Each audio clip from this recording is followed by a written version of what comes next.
the future trends of tea, please enjoy it. It will be beginning shortly. We'll see you soon. I'm supposed to have tea served. Is there any way to check on the room next door to see if they're going to bring it out soon? Yeah. Yeah, they're supposed to be prepping it, but it's supposed to be out before I start. Thank you, I appreciate it.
You can put it up here if you want.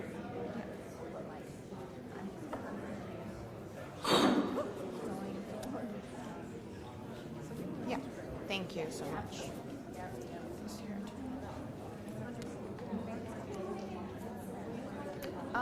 No. Are people okay to serve themselves, or is there someone that could help with that, or what do you have? How have you guys done it before? Serving themselves has been fine. Oh, thanks for matching the mug. It's so cute. It's so cute.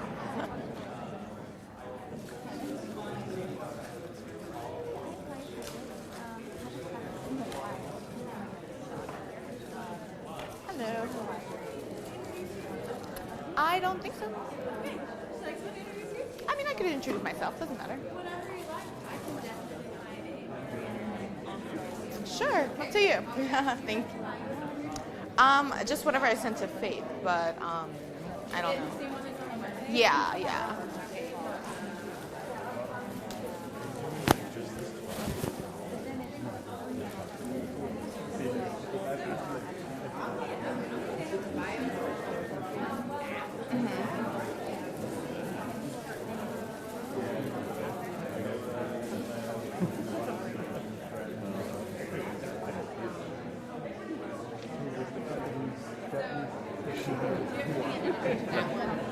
No, that's just about the seminar.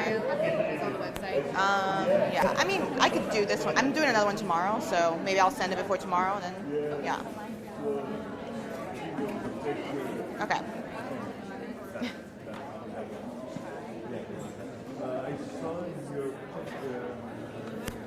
Do you mind taking a photo? Thank you. With the teas, thanks. I just want to send to the brand.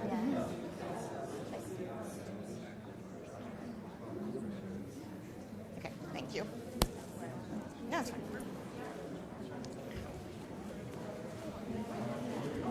Okay.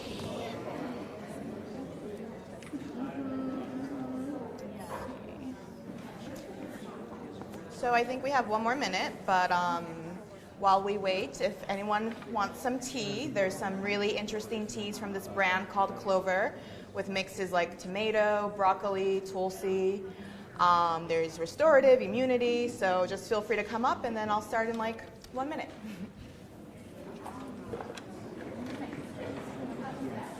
I know.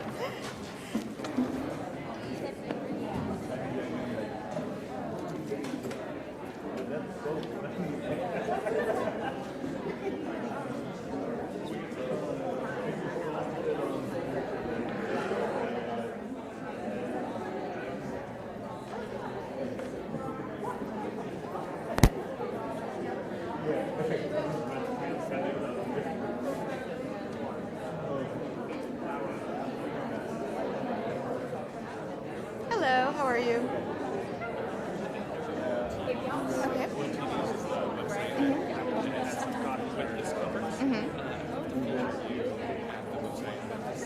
Sure.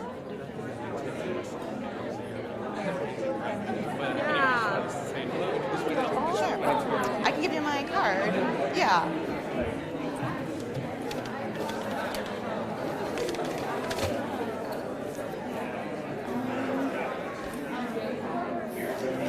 Somewhere in here.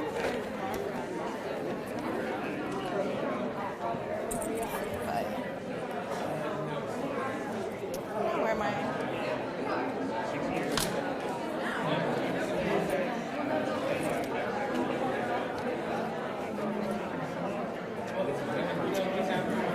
Yeah, okay. Yeah, I don't know where I put them, but yeah, definitely. Okay, no problem. And I'm here for 2 days if you need me. Okay, thank you. Oh, sorry, what was your name again? Aaron? Okay, perfect.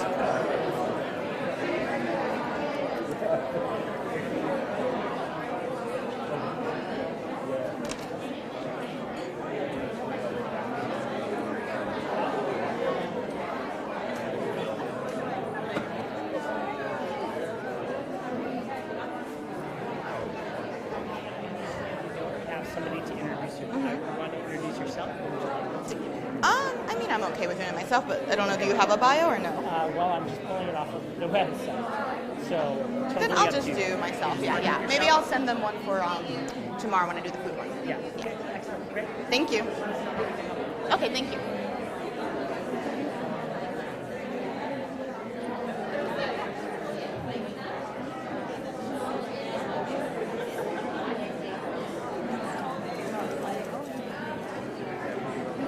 Yeah. Better get it right.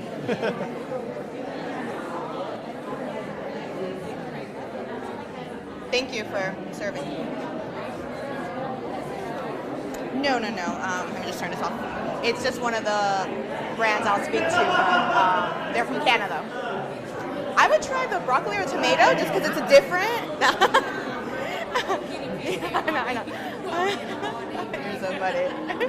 Then maybe go with immunity or something basic. Yeah. Yeah. I'm actually not sure. But I can get, yeah. Probably immunity.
Farming and everything is that. Oh, okay.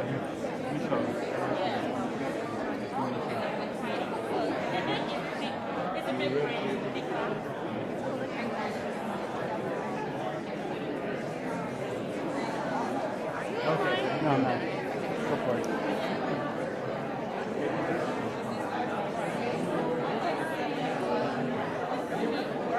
Yeah, it's been different.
I'm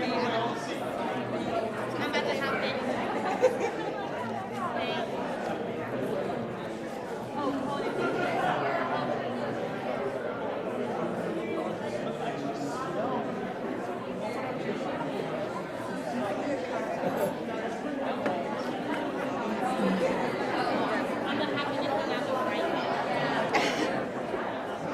Glad we're doing this at the beginning.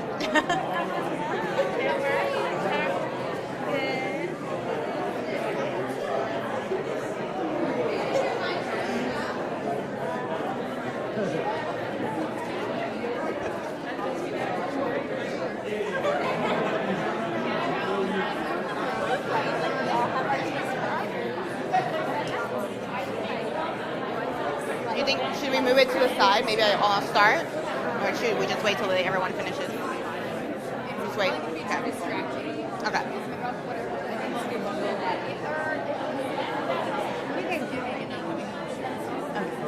That's fine.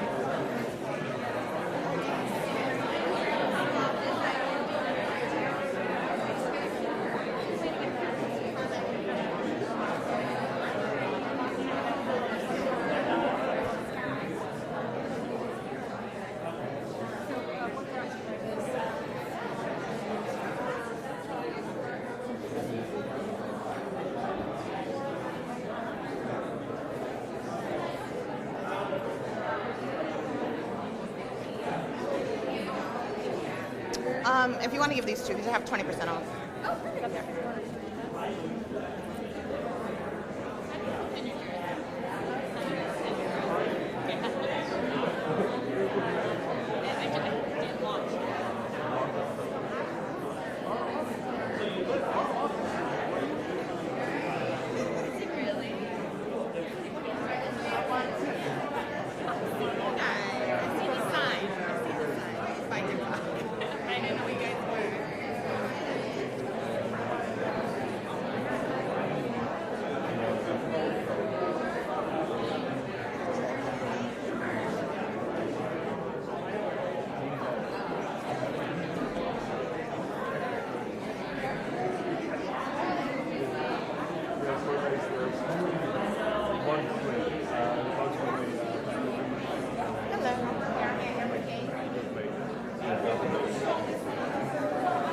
I know. The mask, I was like,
almost there. Yeah, almost there. Thankfully, it's an hour.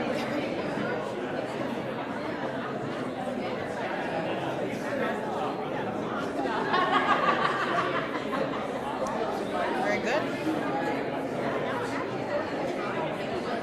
Great, perfect. Well, thank you. Everyone should have their tea now, and we should be ready to begin.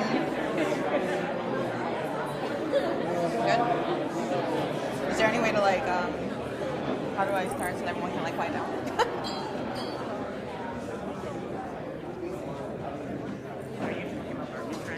Teacher. Well, guys, welcome to Tea Trends. We are so excited to have you guys here. Who is excited to hear about the next hot thing? Okay, well, apparently nobody is. Ladies and gentlemen, who is excited to hear about the next hot thing? Ladies and gentlemen, Fashion Scoops, she's going to bring it in for you. Well, Thank you. I tried to do that, but it didn't work. I was like, everyone, I'm about to start. Thank you so much. Well, thank you.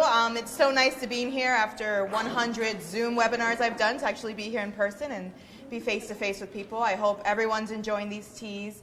I specifically chose this brand just because it speaks to a lot of the trends that I'll be speaking to today, whether it's ingredients, whether it's sustainability, whether it's giving back. So hopefully everyone's enjoying that. It's a long presentation. There's a lot to talk about. I'll give you a little bit background about myself as well, but please note that I will share my email at the end of the presentation. So if you want a copy of this presentation, there's a lot of brands examples. If you want to know about a brand, then feel free to reach out to me and don't feel like you have to be writing at a million miles an hour or taking photos. I'll definitely feel free to share this. So a little bit about me. My name is Melissa Hago, and I'm the Vice President of Beauty and Wellness at Fashion Snoops.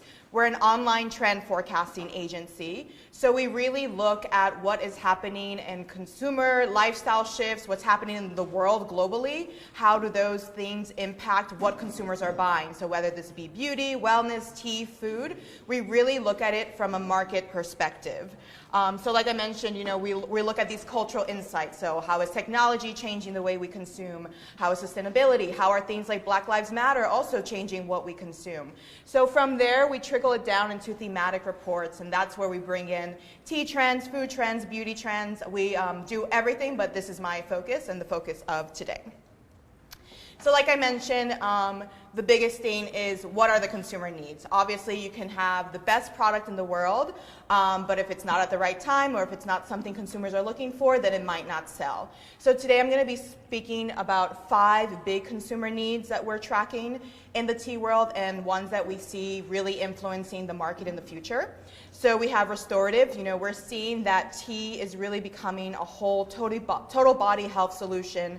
Obviously, immunity has been on everyone's radar, and how can other ingredients besides ginger and elderberry really boost when it comes to tea? We're looking at things like athletic lifestyle, how is that incorporated in the tea world, and also just other things like sugar-free options and just more vitality. Obviously, wellness has been, again, everyone's radar, especially with COVID. Everyone's in the business of wellness now, so really looking at how can some of those teas, match some of the trends that we're seeing. So whether it be flower-infused products, women's health blends, and of course, beauty teas. Soul care really speaks to our spirituality. So we're also seeing that, consumers are really deep diving into mindfulness. What before used to be like, this is my body, this is my brain, has now really become a mind, body, soul. So really speaking to how can tea speak to that, whether it be through astrology, whether it be through calming, everyone is feel very anxious. So really looking at what are some of those calming teas. Giving back, obviously, it's not just about what we produce, but also about how are we giving back to our community, how are we giving back to our planet, whether it be sustainable, whether it be biodegradable products, are we making ethical teas? And then lastly, we all want to feel good. So, at the end of the day, we want something mood boosting, we want something fun as well. Again, it's been a chaotic year and a half. So what are those tea options that are just going to make me, feel good, make me forget about everything? So those are kind of the big 5 buckets that I will speak to today. So like I mentioned, the first one is restorative. So like I said, we've kind of gone from immune boosting, like everyone was looking for ginger, elderberry, to kind of more of an immune balancing. How can I work and constantly balance my immune system? Adaptogens, something that's been trending in the beauty wellness world for a couple of years, to be honest, are continuing to trend. I think mushrooms have been a hero ingredient for the past couple of years, and we don't see any stopping there. So, reishi, chaga, just so many different kind of mushrooms being infused into tea, coffee, food. So just seeing a lot more of that. But then we're also seeing a lot of more interesting ingredients pop up. So whether it be like bamboo leaf or things like olive leaf for cardiovascular health, I think what's important is that immunity has kind of been one, like, I don't know, for some reason it's been stuck to, like, again, those two ingredients. So really just opening it up to, that there's more out there, that there's more to work for. I love this freeze-dried immunity tea. It's from this brand, I believe they're from Europe, and it's they freeze-dry it so that they can preserve the ingredients and it lasts longer, and it has like calendula. It has a lot of great ingredients, so definitely a great brand to check out as well. And then we're looking at health properties. So the same way that, food, we had the food as wellness, what you put in your body shows outside. Seeing this in the tea world, probiotic gut health, definitely part of the big conversation. So seeing more of these probiotic teas.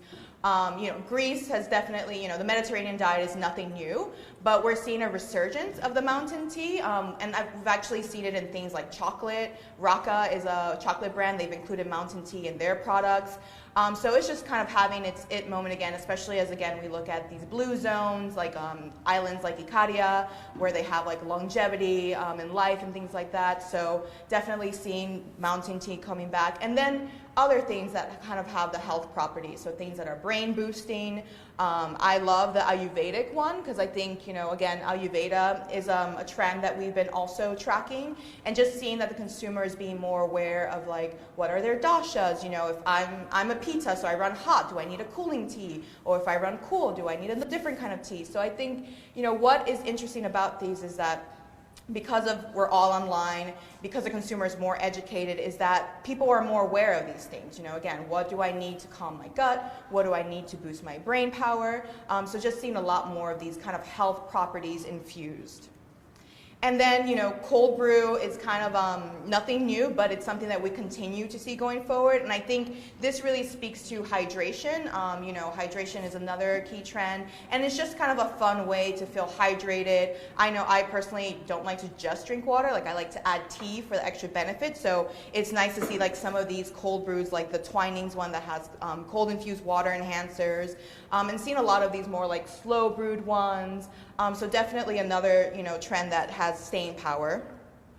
And then, like I spoke to, again, a lot of the first restorative trends relate a lot to COVID. So just all of these active lifestyle, we've known that, an active lifestyle, again, is nothing new, but people are more aware of their, again, mind-body connection, and just being like, what do I need in order to support that? So the keto diet, something that when you think about it, you think mostly about food, but actually seeing keto-friendly sweet teas, kind of seeing more of those properties that you would use, like post and pre-workout, anything that has antioxidants, anything that has like energy boosting. So just really a lot of these teas that can go with this whole active lifestyle, restorative, pre-post workout, seeing more of that. And then, like I mentioned, this one's an interesting one because we're just seeing a lot more of this sugar-free movement. And I love Taste Wounds. Their whole slogan is that they want to remove sugar from society. We know how harmful sugar is. So I think it's interesting to just see things that normally would have sugar, like kombucha or creamers, just really finding these different alternatives as, again, people are more aware of what they're putting into the body, what some of the harmfuls, or even like those latte mixes, which a lot of them are super jam-packed with sugar, using other options like monk fruit or no sugar added into sparkling teas. So I think we're definitely going to see a big shift, especially, again, like I said, in those like kombuchas and the ones that usually have sugar, to going to a more sugar-free kind of trend. The next one is wellness. So like I mentioned, after a state of so much anxiety, the word of the hour has been calm. People want to feel calm, people want to be calm. So just seeing a lot more of these calming teas that support, so whether it being well-being teas, a lot of sleep teas, sleep has been something that a lot of consumers are continuing to have issues with, insomnia. So what are some of these, teas that kind of speak to that, to wellness, to help kind of support that? And it's all about the rituals. I think that's a big trend that we saw with COVID as well, is that, people, because we're all stuck at home before, people took the time to actually have like a Sunday ritual to take a bath and make a tea and do a face mask. So this kind of became part of the lifestyle. It's like, okay, what can I add to it, or what can I create myself? I love like that well-being tea set where it's kind of like all catered for you there, then you just like put it in, take a bath. So just seeing more of these kind of feed into those rituals. And then, as I know many people love coffee, but there are also the people who want the coffee alternatives. So, definitely seeing more of these. I think, we might have seen a few brands maybe a year ago, and now a lot more of these are popping up. And I like some of the marketing names like, fake coffee tea, or some of them that have more like high caffeine, or even the after dinner, maybe if you eat a late night, you don't want to have a coffee, but you still want that taste. So just seeing a lot more of these better for you, maybe less caffeine than coffee alternatives. This one's one of my personal favorites, and I know that flowers have been part of tea for a while, but we're really seeing this slow flower movement where flowers are becoming more of a therapy. We call it florathy, where it's flower therapy, where consumers are learning, what are the benefits of the flowers? What are the language of flowers? How can these flowers, collaborate with what I want to feel? So we're seeing a lot more collaborations with florists, like the Art of Tea. I love the top one by Conrad Centennial in Singapore. They did a whole tea set on the language of flowers. So, if I look at a jasmine, does it make me feel happy? If I look at a sunflower, does it make me feel calm? Those two aren't correct, but there is a book on the language of flowers. So I think it's really interesting that, we're not just seeing flowers as a pretty thing or something that tastes good, but more of like, okay, what are the benefits of it? The same way that we look at, mushrooms and ingredients, and how can different flowers give me different benefits. And then another one is, continuing sexual wellness, sexual health. This is also part of the tea world. So really looking at these teas that incorporate the women's cycle. So whether it be balancing teas, whether it be teas about fertility, postpartum, lactation.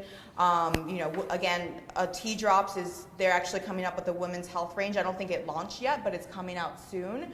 So I think this is, really interesting, especially again, as we see more consumers wanting to be a little bit more holistic and maybe not wanting to take a painkiller or, wanting something that helps to soothe them, then you have all these great women's cycles teas that have these ingredients to help with that. And then obviously, just because beauty is also my forte, seeing a lot more of the beauty and wellness and teas merged together. So not just teas that have beauty benefits, but also a lot of the tea ingredients included in beauty products.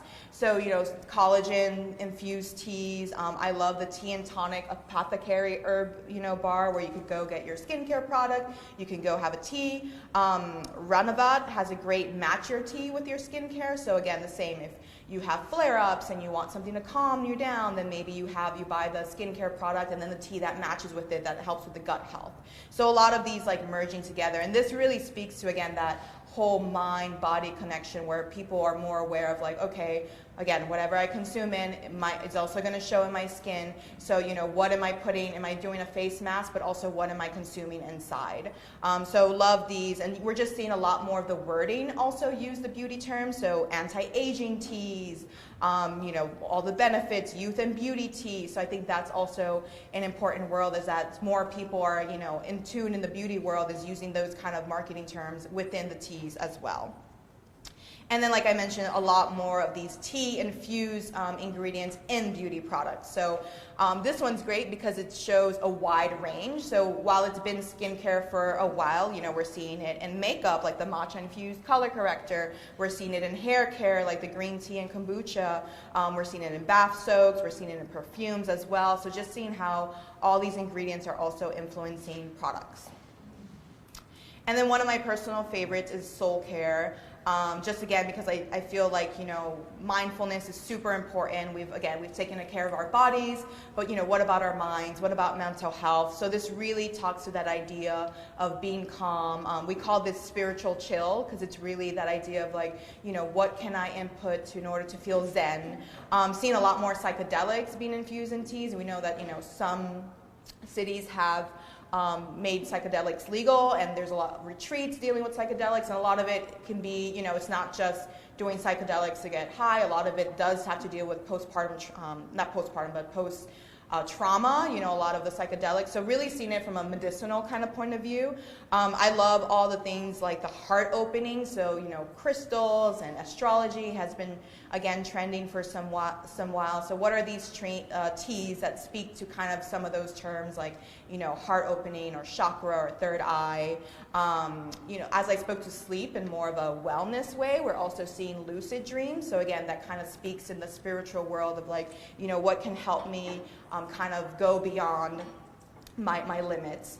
And then just seeing others that are really interesting, like a yoga-inspired one, or just, I like the chill magic one that speaks to body and spirit.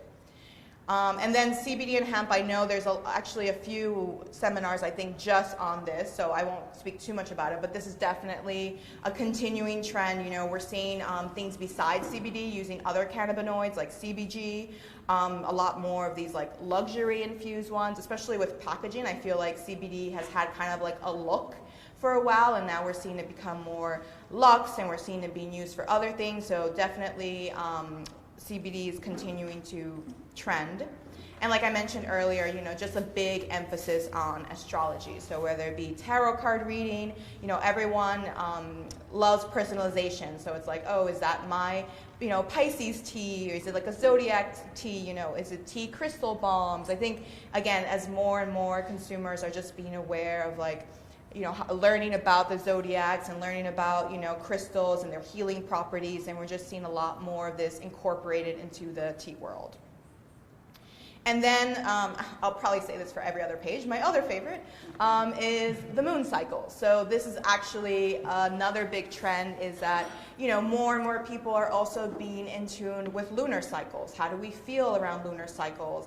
How are emotions affected by lunar cycles? And how can the teas help support some of them? So whether it be new moon rituals, whether it be a combination of like, moon magic rituals, we've seen a lot more people doing kind of like moon retreats on the beach, or just, during COVID, Zoom moon retreats. So kind of bringing in that philosophy of like, how do I feel around the moon in the different times, and bringing it into tea.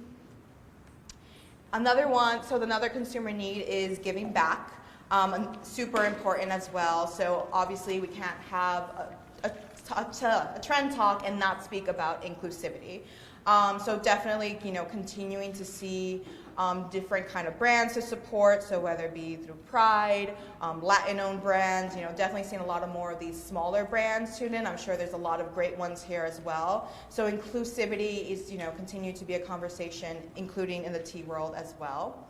I think authenticity is also super important. So we know that, again, we're all online. We can find out anything. If you say something about your tea and it's not right, you're going to be called out. So I think, being more transparent is super important. I think more consumers want to know where the ingredients are sourced from, what's going to happen to the packaging. Is it made with plastic? Is it going to be biodegradable? So I think this is really something that's shifting as more and more consumers, are looking for what teas with meaning, or especially, a lot of the teas that have ancient rituals, like the one at the bottom that's like authentic Aboriginal bush tea. Is it coming from the source? Is it giving back to the people? I love this term culturally rooted, because I think, a lot of teas, it's such an ancient thing, come from like the Ayurveda or Japan, and just really speaking to what are these roots and how can we, not just copy the next matcha latte, and really give back and showing like this is the, origin of it. So I think, we're definitely going to see more of this storytelling of, of the tea stories and where they come from, and also with a modern twist as well. And that continuing with that conversation is the ethical teas. So again, how are we supporting the farmers? Are they in good conditions when they're harvesting the tea leaves? Localization has become a really big trend as well. So like looking into these local tea shops or local farms and what are they creating? And again, just really the reason this one's called Giving Back is just kind of like how can we give back to the environment, to our community, to the people creating the tea, to the brands who create the tea. So definitely a really big trend going forward as more and more consumers are just, again, going to be so aware of what they consume that they're going to want to know all of this information. And with that comes environmental impact. So are the things what are the carbon offsets of it? Again, it's no longer the days of like, okay, I bought the product, it's green, it says it's green, I'm good to go. No, like we want to know, again, is it biodegradable? When you ship it, what is the carbon offset? Plant-based has been a big trend because it speaks to the sustainable eating and, speaking to the environment. Also seeing more of this within the tea. Fair trade sparkling teas, soil association. I love the gorilla, conservation, which is also, giving back to wildlife. So just a lot more. And with the giving back trends, it's not even about the product, but it's really about the, what are you giving back to? Like, what are you, like, Enjoy Clover gives back to 1% of the planet. So definitely, people are going to want to support brands that stand for something, that aren't just, wanting to sell them things and get money, but that also have, a person behind them and that are giving back in some kind of way.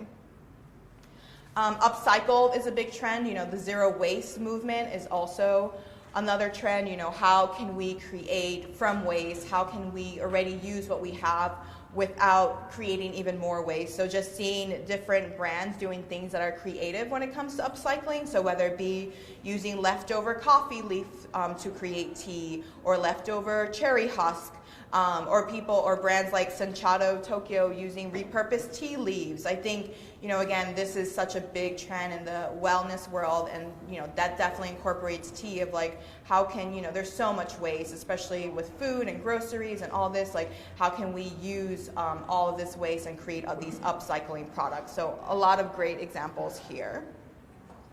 And then, part of the giving back, like I mentioned, is also the packaging. So whether it be, is your packaging compostable? Are you using reusable tea bags? Is it eco-friendly? Seeing a lot more of people being creative with even the containers. It's like, okay, reuse it for tea, reuse it as a flower pot, reuse it as a candle.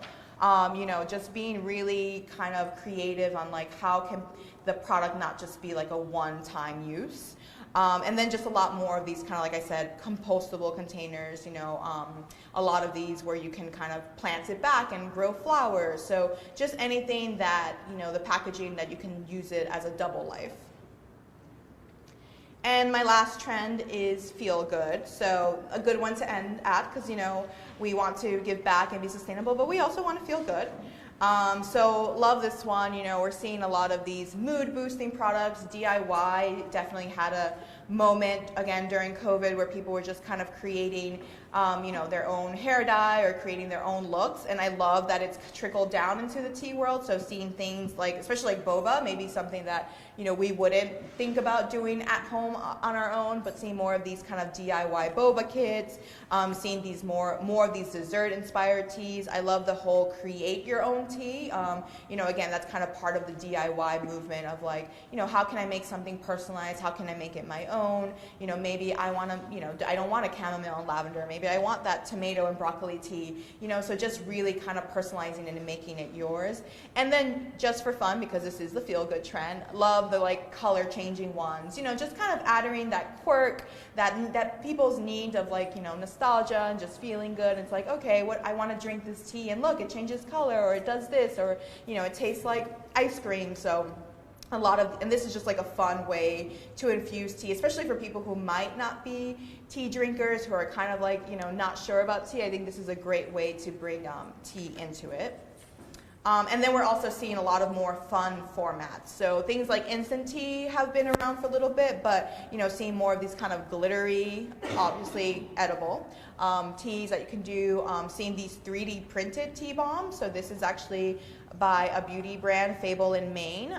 So they created these, they give back to wildlife, they give back to tigers. So they created these tiger tea bombs, and it makes a golden milk. So just seeing, again, you know, it's fun because from that little product you get a story. You're like, oh, they give back to tigers. Oh, they're from Indian ancestry, so they're creating a golden milk. So just finding fun ways that, you know, people can just be more interactive with the products.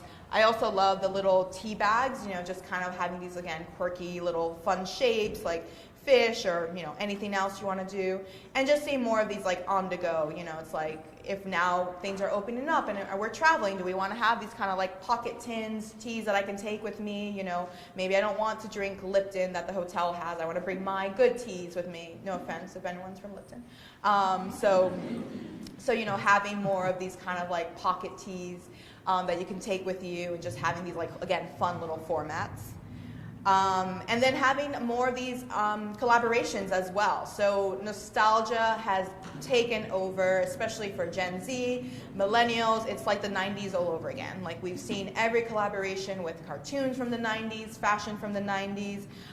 So seeing a lot more of that also incorporated into collaborations. So whether it be, you know, through collaborations with cartoons like the Sailor Moon or Star Wars, or, you know, Bridgerton was a big Netflix series. It was really popular. You know, that was a smart collaboration to do because it's based with tea, having famous figures. And again, even just looking at this page, you're already like feel good. You're like, oh, this is fun, you know. So just finding those like really cool collaborations, you know, especially in an international level, if there's a cartoon or something that was like nostalgic from your place, you know, trying to collaborate with them just, you know, makes it just more fun.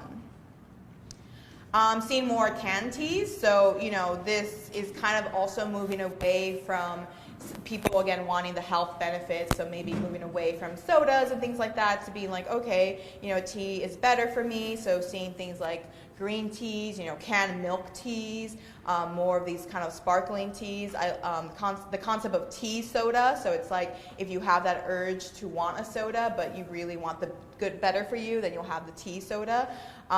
You know, yerba mate in a can, so just really, and this really also speaks to just like the on-the-go, easy accessibility, again, fun formats, you don't have to worry about steeping at the right temperature, you don't have to worry about sitting and making it ice, so you just have these kind of fun ones to take, so seeing a lot more of these.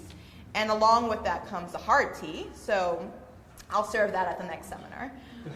So that includes, you know, a lot of the more alcohol-infused teas. So whether it includes, you know, Chardonnay or kombucha Moscatos, just seeing this really fun collaboration and combination of like, you know, how can I mix this liquor and tea and just make it something fun, like a sparkling hard tea or matcha flavor liqueur. So this is a really fun one. I love the brand Owl's Brew. They create these really boozy teas. They also create these mixers, so you can have, you know, a green tea vodka that you mix with your a green tea infused product that you mix with your mezcal or something. So again, a nice way to kind of balance out of like, okay, I want the health benefits, but you know, I also want, it's Friday night, I want to feel good. So seeing a lot more of these.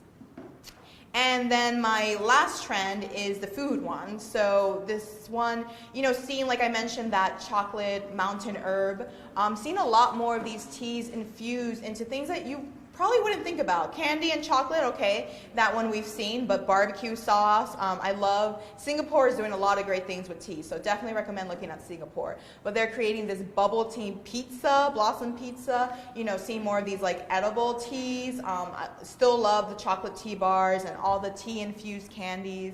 So again, feel good, again, it's probably one of the favorite ones because you just have so much that you can do with it. And on that note, here's my contact. So I know it's a lot. There's a lot of examples. So if you have any questions, if you want to know about a specific brand, actually all the brands are hyperlinked. So if you do get a copy of this presentation, you can actually click on every single brand, and that will take you to their website. And yes. And tomorrow I actually will be speaking about food trends. So it'll kind of be the same format. I'll go over, you know, big picture trends we're seeing and how is that incorporated into the food world. So these are some of the topics I'll be speaking to: ancient healing, sustainable eating, you know, the next gen of plant-based, active life, baby and kids. That food trend is changing a lot. Pet care, smart indulgence, hydration. So if you're available and want to see me again and hear me again, then I'll be here tomorrow. Thank you.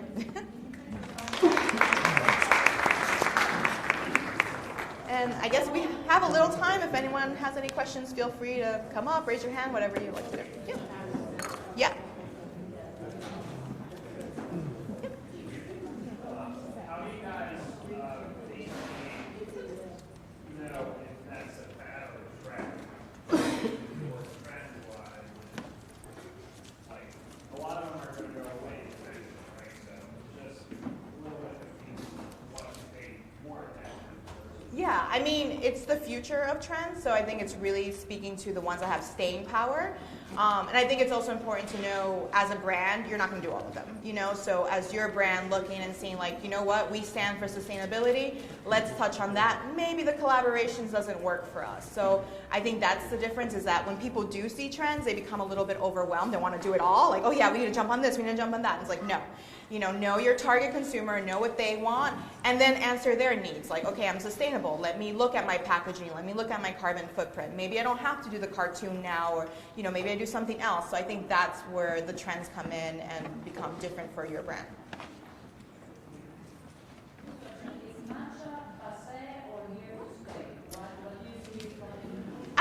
I feel like it's a staple. Like, I feel like people still like it because they know it.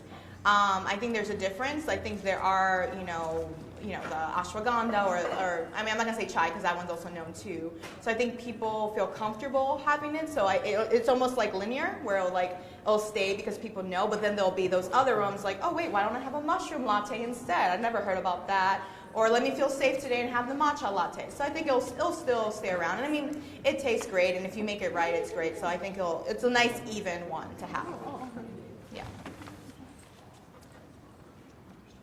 Anyone else have any questions? And if you're shy, I'll be here so you can come with me. We have to be careful with some of the ingredients that we present to our consumers, because I know for one thing, the olive leaf, if you're on blood pressure medication, it's a big no-no. Yep. So you need to, before you recommend things, you need to find out what people are taking for prescription medications. Yeah, and I think, a big topic that we speak to in all of our trends is education. It's like, it doesn't matter what industry you're in. People need to be educated. If they're buying a perfume, they need to be educated on that. They're buying the tea. And that also speaks to, not everything is for everyone. So the same, you might have an olive leaf and maybe it has a disclaimer, or it has an app where you can be like, oh, let me learn more. Oh, I can't take this one. So I think, no matter what you create, the consumer wants to be educated. They don't want to be left blind. They want to know the information. So yeah, definitely agree with you that education is key, not just putting out products to put out products. Yeah, so feel free to email me. I don't know if the World Tea Expo is sharing it, so that's why I shared my email. We'll probably create a Peridot where you just put in your information and then you can download it. And like I said, all the links will be in there as well. Yeah.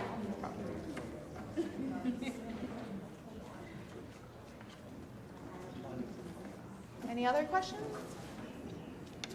Okay. Well, I'm here for another 15 minutes if anyone has any questions. And like I said, if you have time tomorrow, then please join me for the food trends as well. Thank you.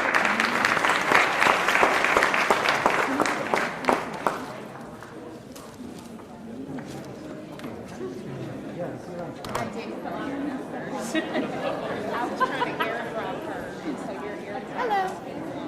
Good.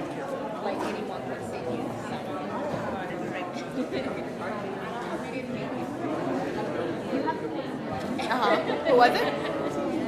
Okay. Yeah. Oh, nice. Yeah. Nice. Oh, I had a hip hop inspired one too. Yeah. Okay. Nice. Okay, cool. Well, I'll pass by and see your friend. Maybe the next presentation I'll add you. Thank you.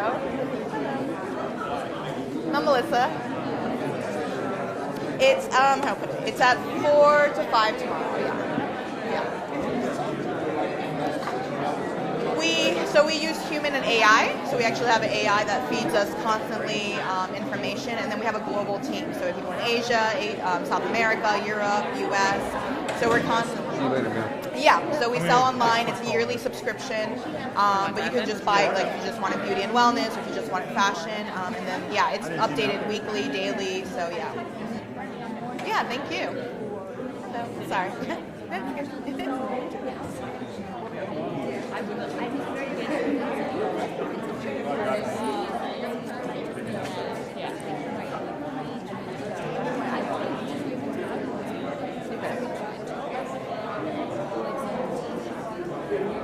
Yeah. Yeah. Yeah. Yeah.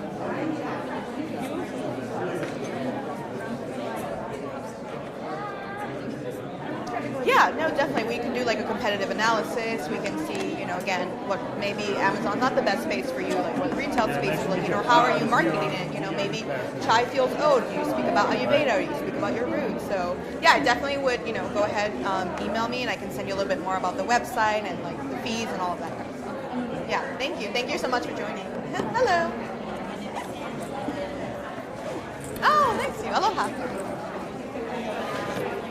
Oh, thank you. Ooh, awesome. Cool.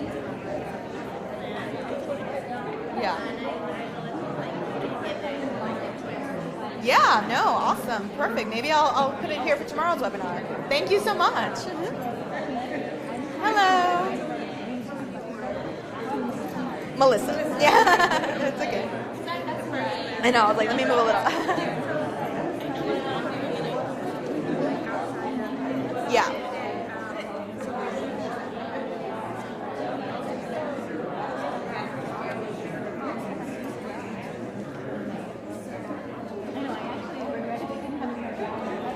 Yeah. Okay. Yeah. Yeah.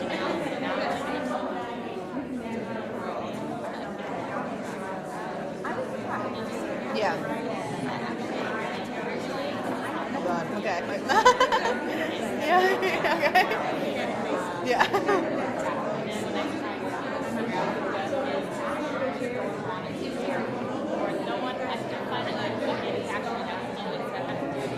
Yeah. I mean,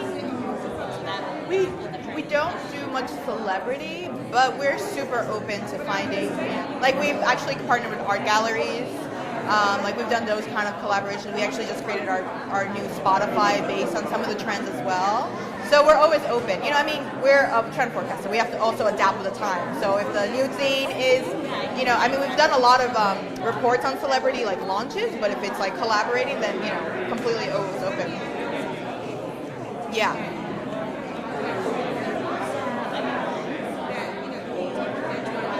Yeah. Yeah. Yeah, no, I mean, always open to having a conversation, and then it's like, you know, is it work now? Is it work later? Is it too ahead? You know? Yeah. Yeah. Yeah. Yeah, no. I mean, all the celebrities are making their own lines. Maybe we help consult and be like, okay, what's right for you? What's right for you? You know, it's like, you know. Yeah. Yeah. Now's back in Europe. Yeah, and at the end of the day, it's all connected. You know, it's like tea, wellness, beauty, lifestyle. Like it's all our life. You know, so I don't think you have to be like, well, I just do this or I just do that. It's like, how do you like bring it all together? Yeah. Okay. Yeah, that sounds great. Thank you so much. Thank you. Hello. Thank you. Good, good. You have your own tea brand as well?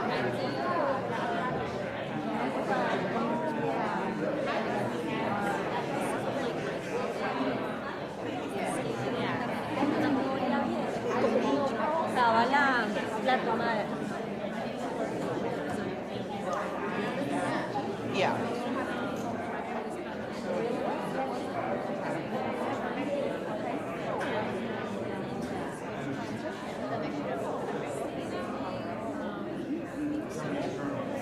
Yeah.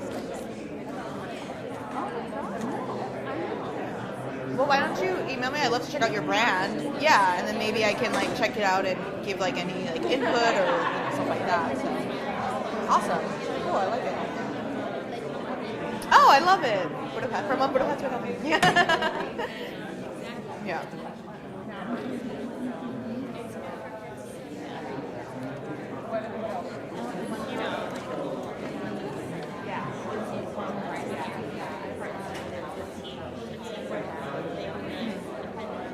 Yeah.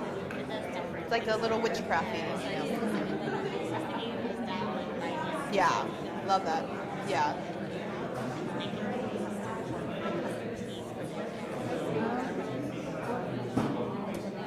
I'm right here.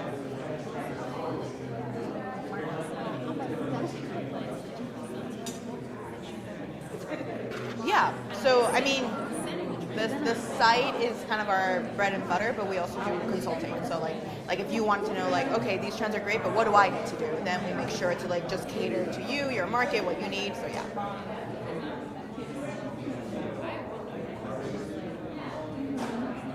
Sorry, do you want to give me a card or? Sorry, I'll just.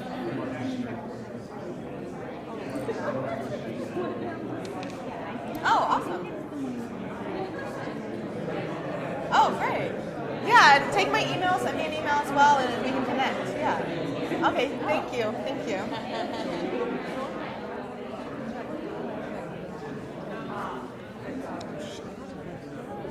Turn fell out again.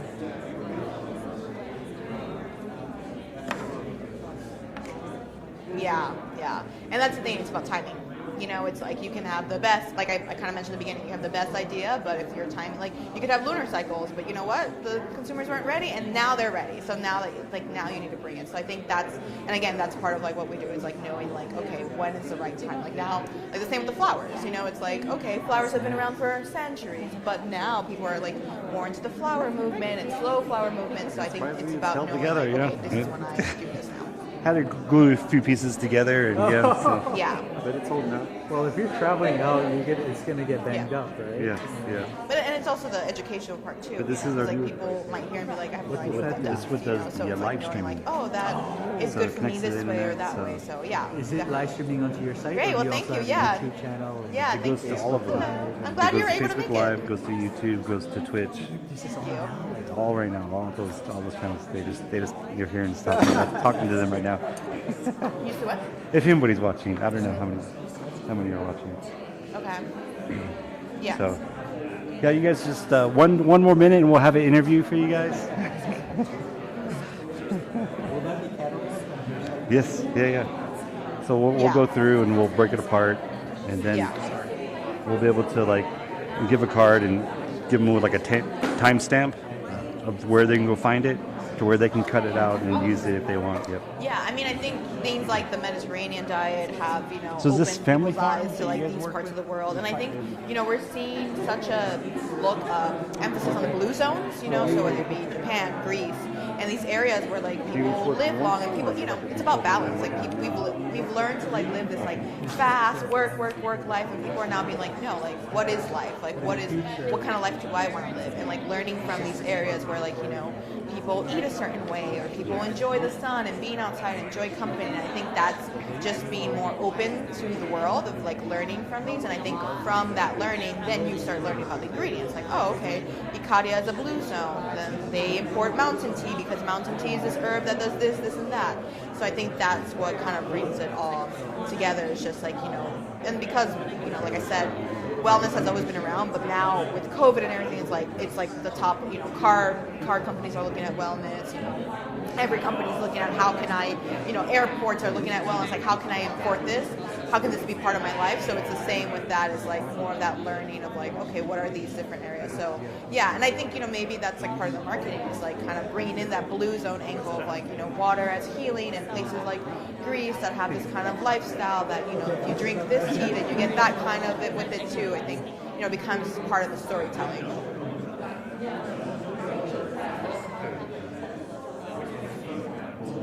Yeah, I know this.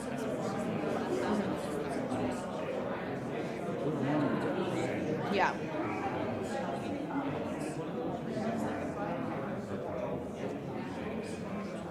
Yeah. Yeah.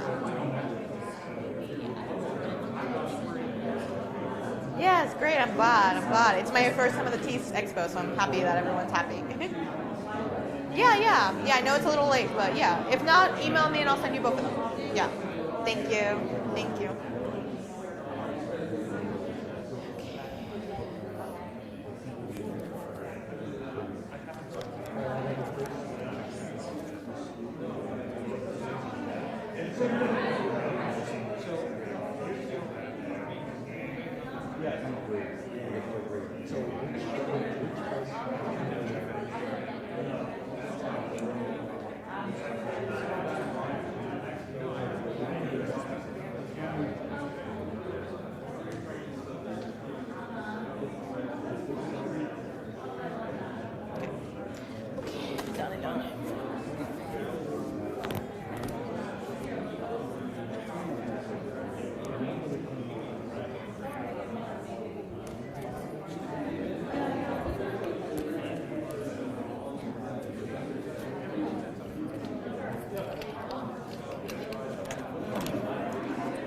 Can I give it back to you?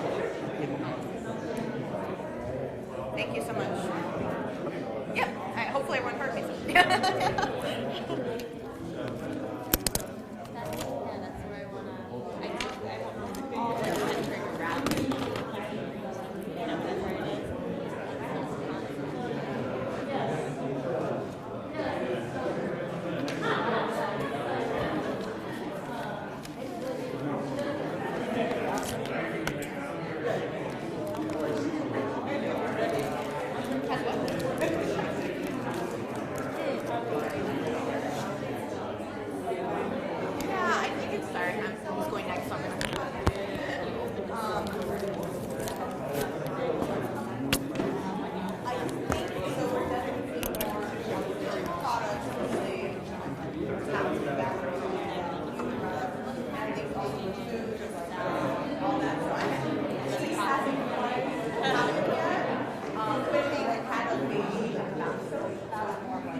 Yeah, hopefully you enjoyed it. Thank you.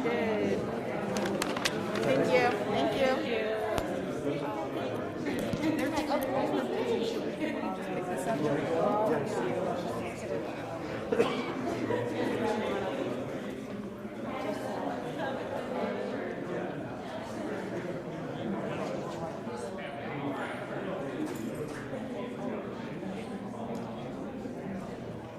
I was in Las Vegas last week at a Greek convention. A lot of it.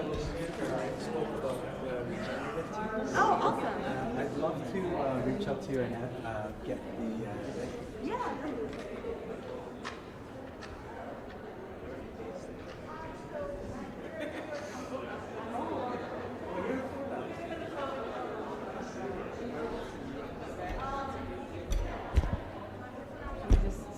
Be back here. Sound will be good, yeah? Yeah, the lighting will be good over there. Oh, let's go instead of this sign right here.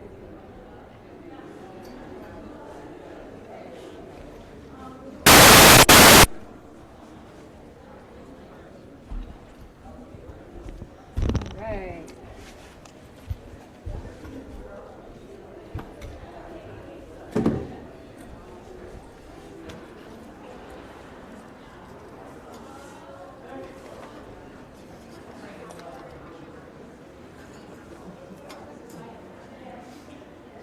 And the use was told that. Okay, cool. Got our own little personal mic.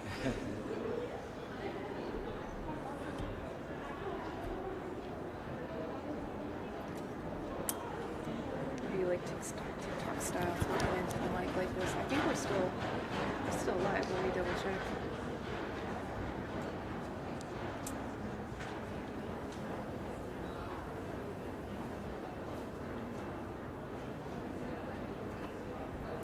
That is cool, that contraption The that whole makes thing, it go yeah, live. yeah. The whole thing is all one easy.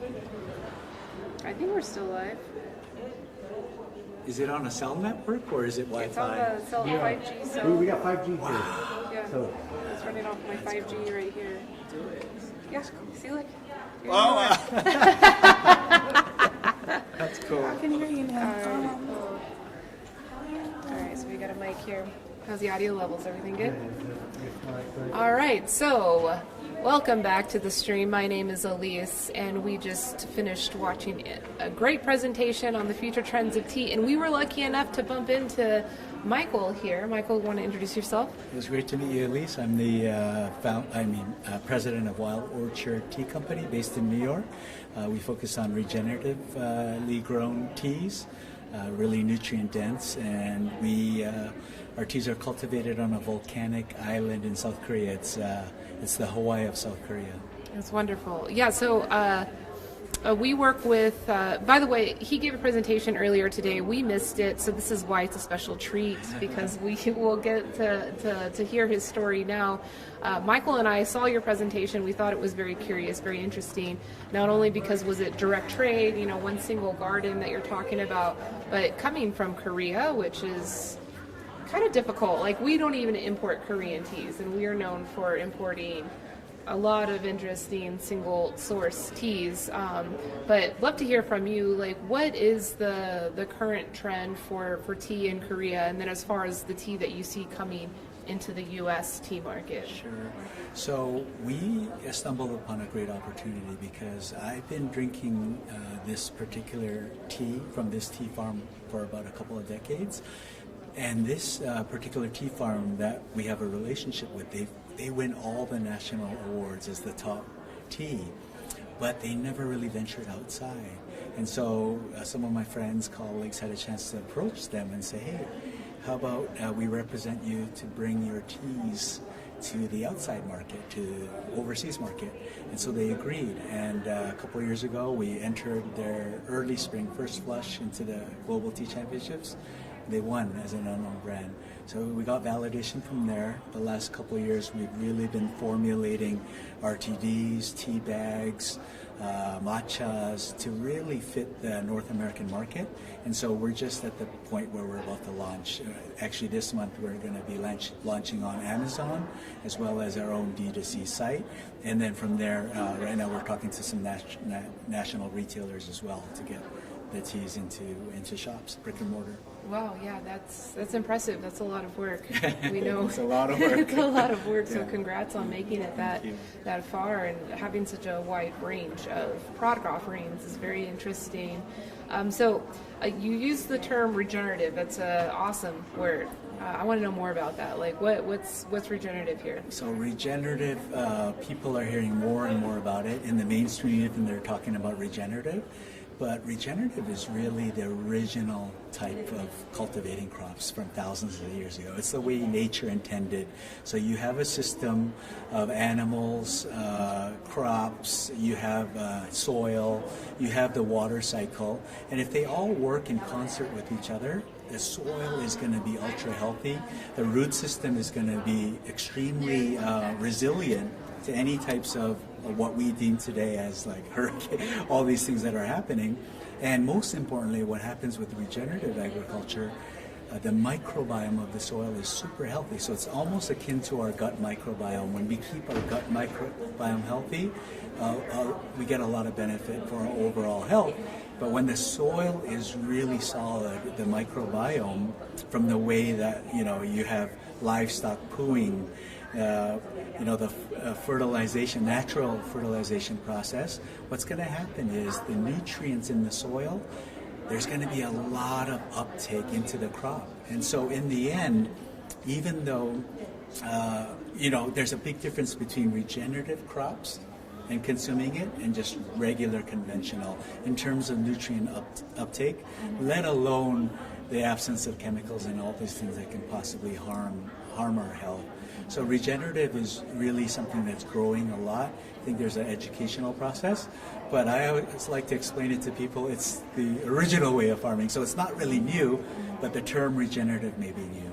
Yeah. So the garden that you're partnered with, have they always been growing the tea in that way, or is this a new method that they've had to convert? What's the history on the garden? So that's the beautiful thing about this plantation. They started planting seeds, green tea seeds or Camellia sinensis seeds in 1999. So it's been over 20 years. They've done it this way the whole time. That's why it's so unique. They go through the painstaking process. It's not easy, right? They have geese that they're the natural, we call them the natural born weed killers. So they hate green tea because it's bitter, but they eat up all the weeds. So they take care of the weeds. They leave the green tea. The green tea is able to cement deeper into the soil, the root system. And then the geese, they poop. They fertilize the soil, and it's a cycle that really enriches the microbiome of the soil, like I said. So they've been doing it the whole 20 years. Did you know that's illegal to do that in the United States? Is it? I didn't know that. Why is that? You can't have wildlife on your agricultural land, not directly. Like you can have composting systems or other systems where you're collecting those manures and processing them, but to have your wildlife walk, which is great. It's a great thing. We should be able to do that, but food law here. But what if there are things in place like the cleanliness, the weight, nothing? It's just outright. There's a black and white rule with the USDA that you can't have wildlife directly on your soil. So yeah, US-based farms can't do that. It's kind of weird. Wow. Yeah. So thank goodness they don't patrol that kind of stuff internationally, because we'd be in a lot of trouble, because that's like the original way of doing it, right? Hundreds of years ago, thousands of years ago, there were no laws to say no animals there, right? Yeah. So we're definitely part of the movement, trying to open people's eyes and educate them about the ingeniousness of the archaic way of doing things, the natural process. Yeah, so it's great. Awesome. Well, this is a unique case. Like the more that I'm hearing about your company, which I hadn't heard about y'all before, but you're new. Okay, so that explains. We hope to change that. Yeah. This is an exclusive. You all are getting to hear it first. But yeah, it's really interesting that a lot of farms and producers complain that organic or regenerative agriculture processes are too taxing, too resource intensive, too time intensive, and not feasible to make it price competitive with what you would put into an RTD or into something in the grocery. So what is y'all's strategy for tackling that issue and uplifting the value of your products to protect those more mindful practices? So part of what you just said is true. So there's definitely a lot more labor, care going into it. So there's added cost there. But then regenerative organic farms, there's decades of study by the Rodale Institute. They result in less emissions, less energy. So it's more taxing in one area, but you save on the back end. Mm-hmm. So you can maintain a price guideline that can be competitive in the open market. Mm-hmm. And that's what we're excited about. We can bring a higher nutrient-dense product to the market, but of course it's going to be more expensive than conventional. There's no question about it, because you're getting more value, but it's not going to be beyond what people are used to. Yeah. For awesome. Organic, for basic Awesome. organic. Yeah, I look forward to seeing you, especially the RTD, because that's one area even we've had trouble getting products placed into, because the companies, they want tons and they don't want to pay anything for it. So it's a challenge. But you're doing all of this in-house? We are. Wow, that's incredible. We've spent 2.5 years preparing everything. So now it's almost like it's showtime. We got to get out there and prove ourselves. Yeah. We got to meet consumers' taste. Also, the unit economics have to work. And obviously, we're going to learn through the process. We're going to have to make some tweaks here and there, but we're in it for the long haul. Like I said, we got 1,000 acres in Jeju Island. So there's a lot of scalability afforded to us, and we're excited. Are all 1,000 acres planted already? They are. With seed, all 100% seed. It's 1,000 acres. They're only. It's up to us to get them to package them up and send it over to us. Yeah. Is there like a local distribution for this particular garden? No. Oh, well, the farm itself, they do distribution domestically. Okay. We do it outside. Okay, So, cool. Yeah. Cool.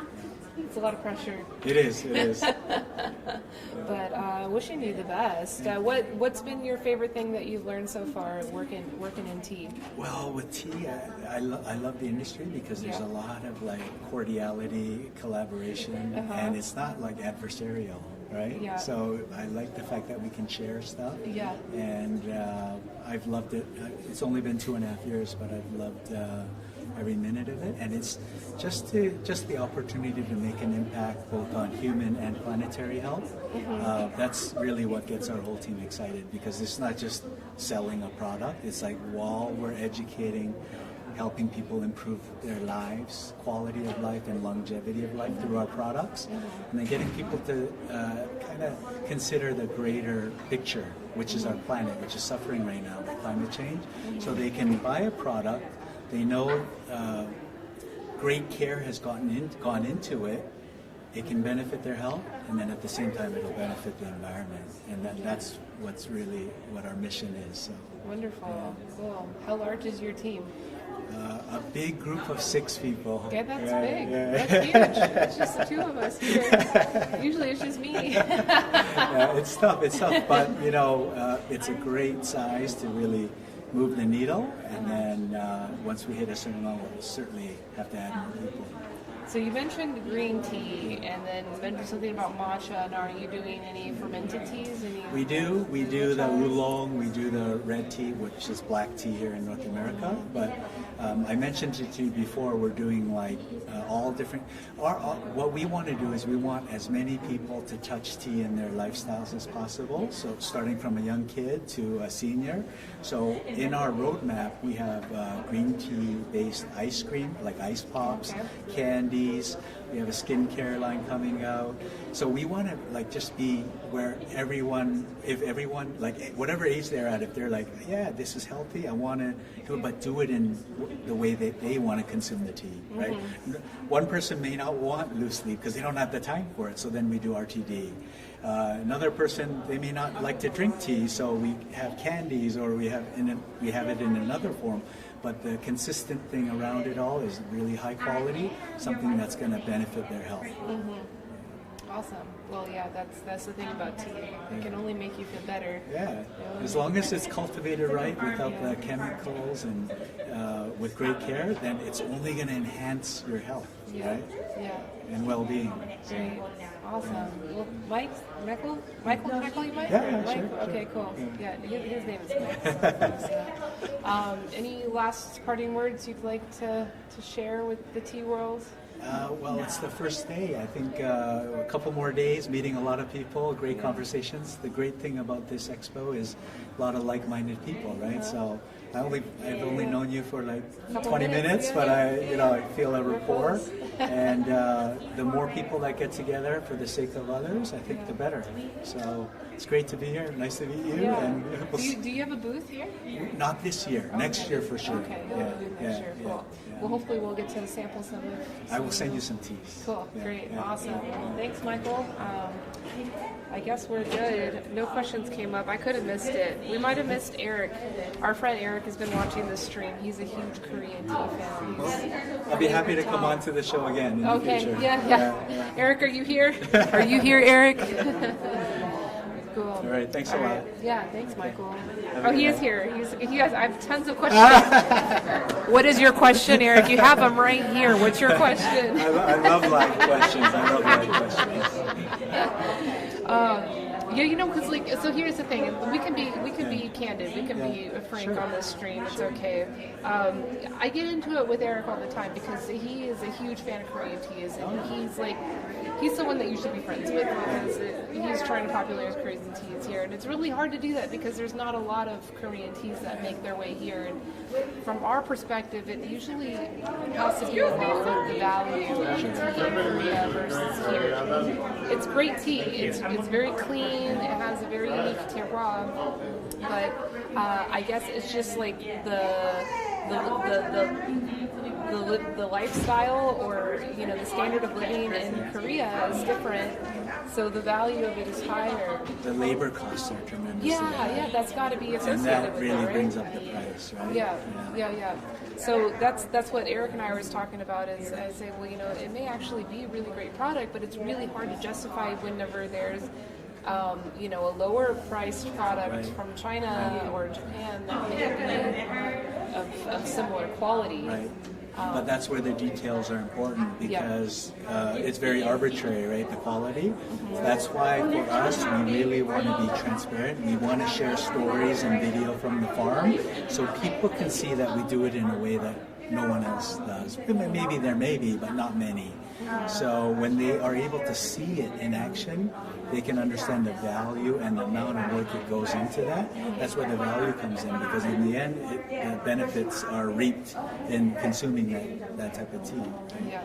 And the other thing is, as we start out, it's challenging, but we have 1,000 acres, so there's economies of scale. So as we ramp up, we'll be able to really improve the unit economics. Yeah, that's a big part of it is the logistics, and that's what we've been doing in our business is aggregating logistics of these smaller scale businesses so that we can be more competitive. Because if it's a logistics cost difference of $2 a kilo versus $30 a kilo, that's make it or break it for business. For sure.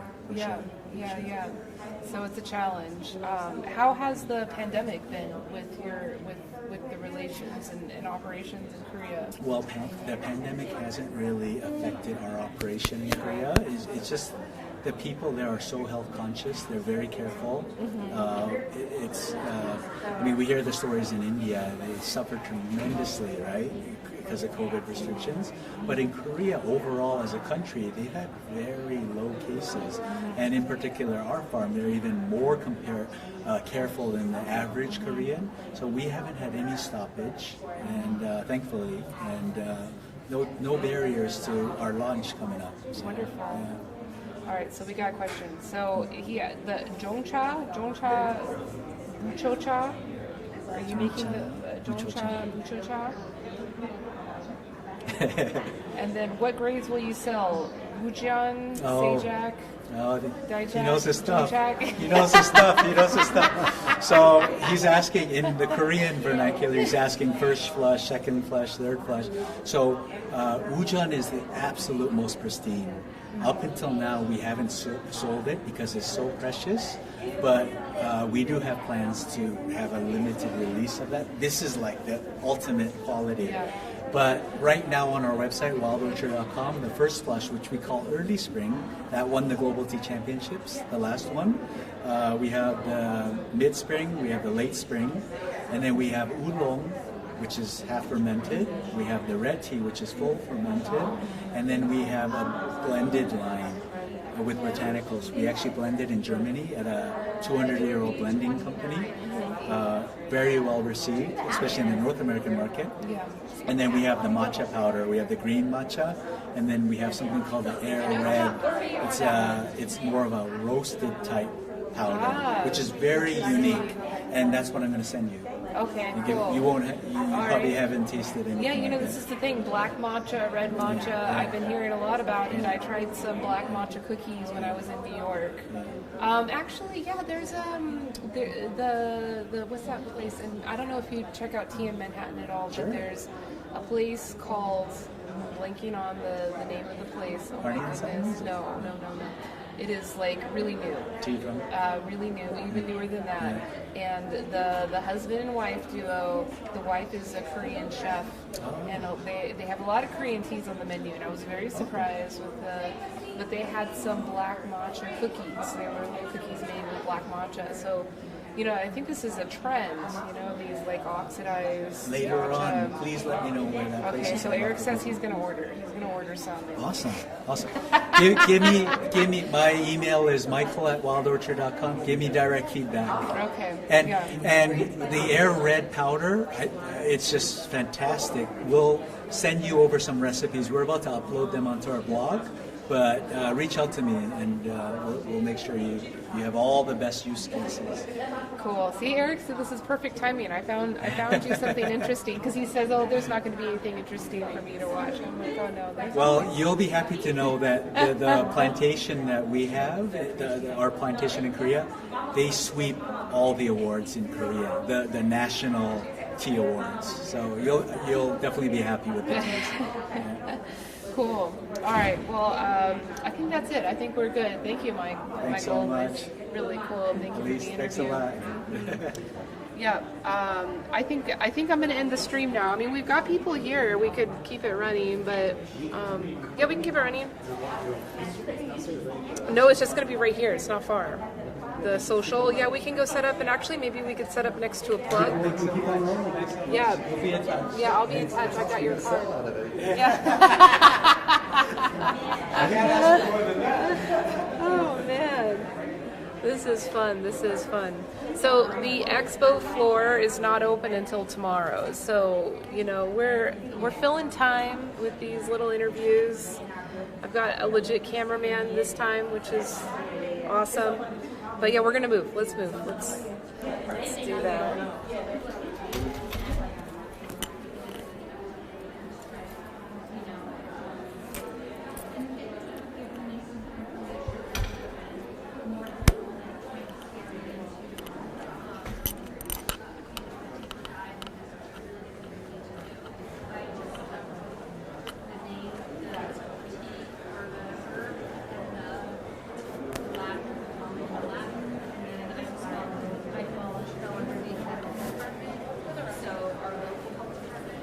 I can tell you guys all of you secrets while we walk through the halls of the World Tea Expo.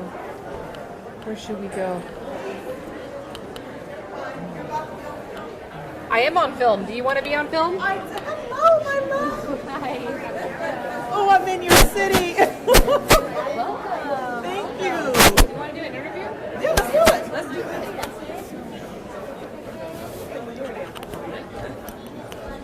Michael, do you want to set up here this plug so that way we can just set up here? Just be here? No, well, technically, That way we can plug in the live view so it doesn't go out. We can plug in battery, right? No, we cannot plug in the battery. There's plenty of battery left there, right? I don't know. I mean, it only lasted for 3 hours that one time I used it.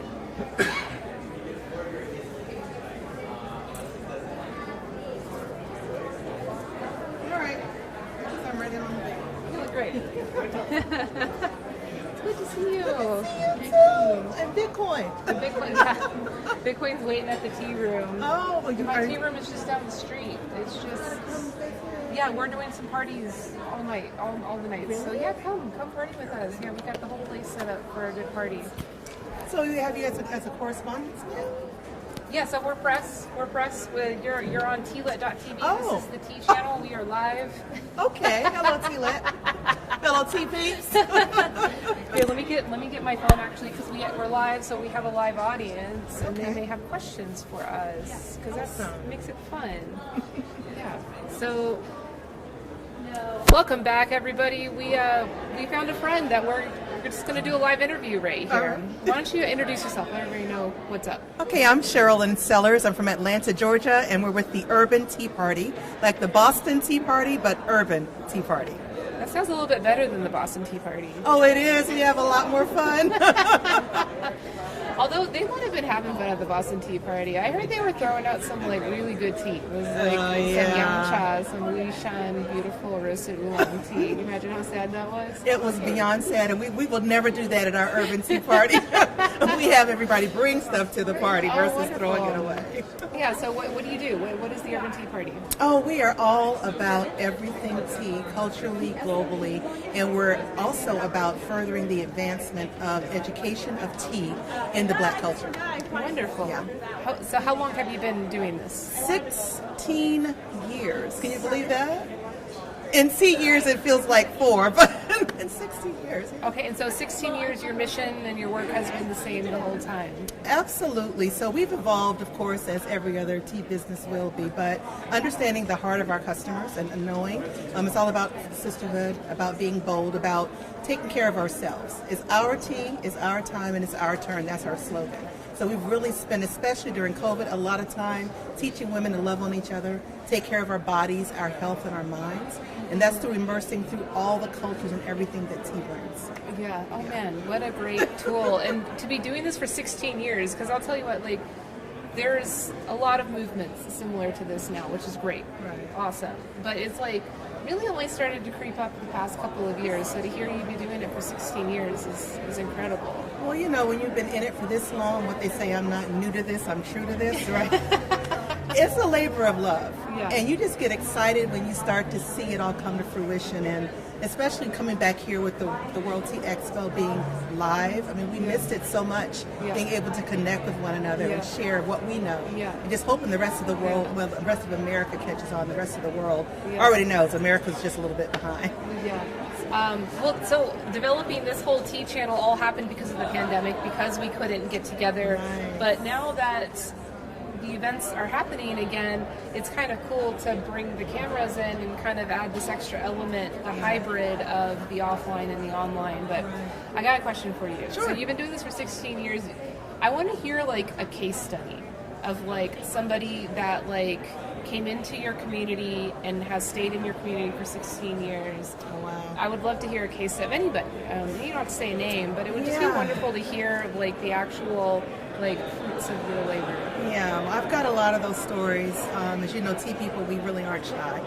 But I recently had a lady who I was at one of my corporate clients just doing a talk, and she stopped me and she had tears in her eyes and she was saying, "You don't remember me, do you?" And I said, "You look familiar, but no, not quite."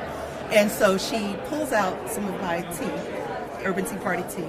And she said, "I came to your shop about 13 years ago. She had just been diagnosed with rheumatoid arthritis.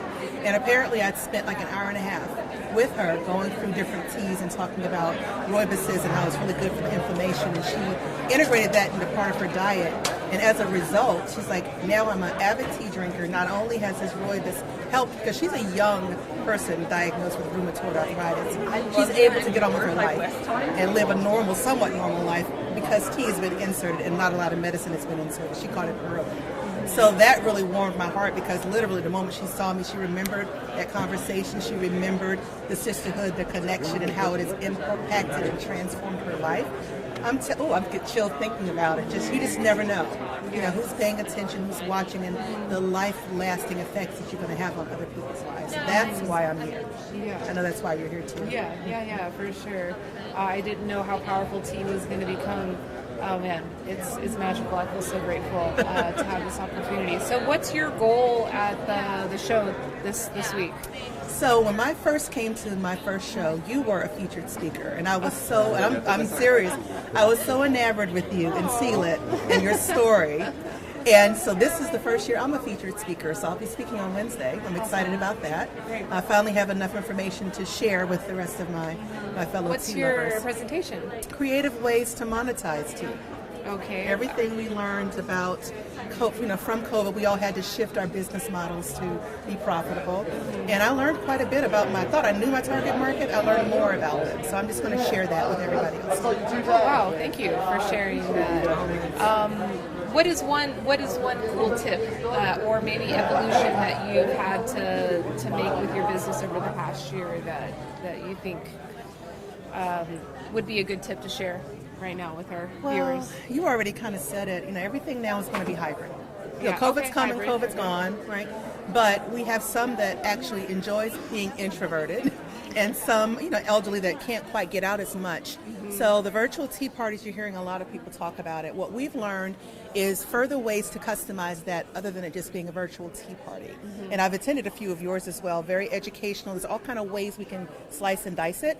But I learned that there's specific ways to get really, really deep into your niche market and service them in creative ways. Yeah. You just always think they're coming for just their tea or just a gift, but I just learned through this hybrid model, it's going to stay, and I am building my all future things with that incorporated into it. And I also learned, like I said, the corporate customers were right there at my fingertips. The customers wanting customized teas were right at my fingertips. Had COVID never happened, I never would have been able to really elevate and share all of that and make it an experience for them to then kind of like carry on outside of their home. So lots of unique tips that I just really want everyone else to take advantage of.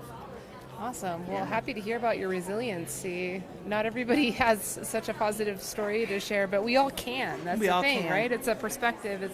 It's how you look at it, and so it is. Yeah, you just got to always have a positive outlook. You do. And when you're a tea person, you can't help but be positive, I would think. When you drink enough tea, yeah, it keeps that flowing. Right. So is your physical space back at full operation now? It is in Atlanta, so we are opening up a new location. Oh, congratulations. Yes, thank you. We're expanding. So we're going to be in, I have one of two I'm making a decision on right now. So stay tuned. Why not take both? Hello, I'm gonna speak that into existence. We're gonna have 2 locations opening up. I love it. Well, it was good to see you. Thank you for calling out my name. You too. Yeah. Look, I was like, I'm coming to her city. I really was excited. Yeah. Hello. Hi. CT people. This is what we do. What's up, y'all? You want to introduce yourself? Yes. Yeah, please. You got the mic.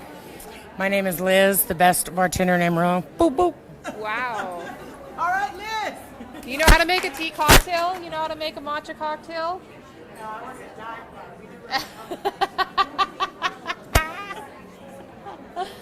Hey, I think there's a place for matcha at dive bars. There really is. I think so too. Really nice place for it. Yeah, well, I've been like, one of the questions I want to ask people, because I'm sure we're going to be interviewing a lot of non-tea people, right? So one of the questions I want to ask is, like, how bartenders feel about serving Red Bull. You know what I mean? Because, like, they got to do it. And even at dive bars, they do it. Yeah. You know? But it's like, it's actually expensive. Red Bull is, like, quite expensive for, just a can. I didn't know all this. Yeah, it's pricey. It's not cheap, I think matcha would cost less than a Red Bull, and it would taste better and be healthier. I didn't know all that. Yeah, Red Bull. Well, it's like, and it's questionable, the compounds in the Red Bull. Like, yeah, it's natural, it's like plant derived, but like with a lot of like herbal medicines or just general medicines with indigenous communities, it's like, yes, it was right, but it was like, it wasn't a daily practice. Right. It wasn't like over-consumed. It was very kind of ceremonial and ritualistic. Right. I understand. Yeah, that's the thing with like a lot of the Ayurvedic herbs. I don't know if you've run into that with your work. A lot of people have questions about like what the safe dosage of turmeric is. This is my expert right here. Oh yeah? Did you study Ayurvedic herbs? So isn't that a thing? It's like you can like overdose people if you don't, and if like you're making golden milks as like a daily drinker type of a thing and you're using a strong turmeric, a strong curcumin turmeric, then you could actually be like affecting.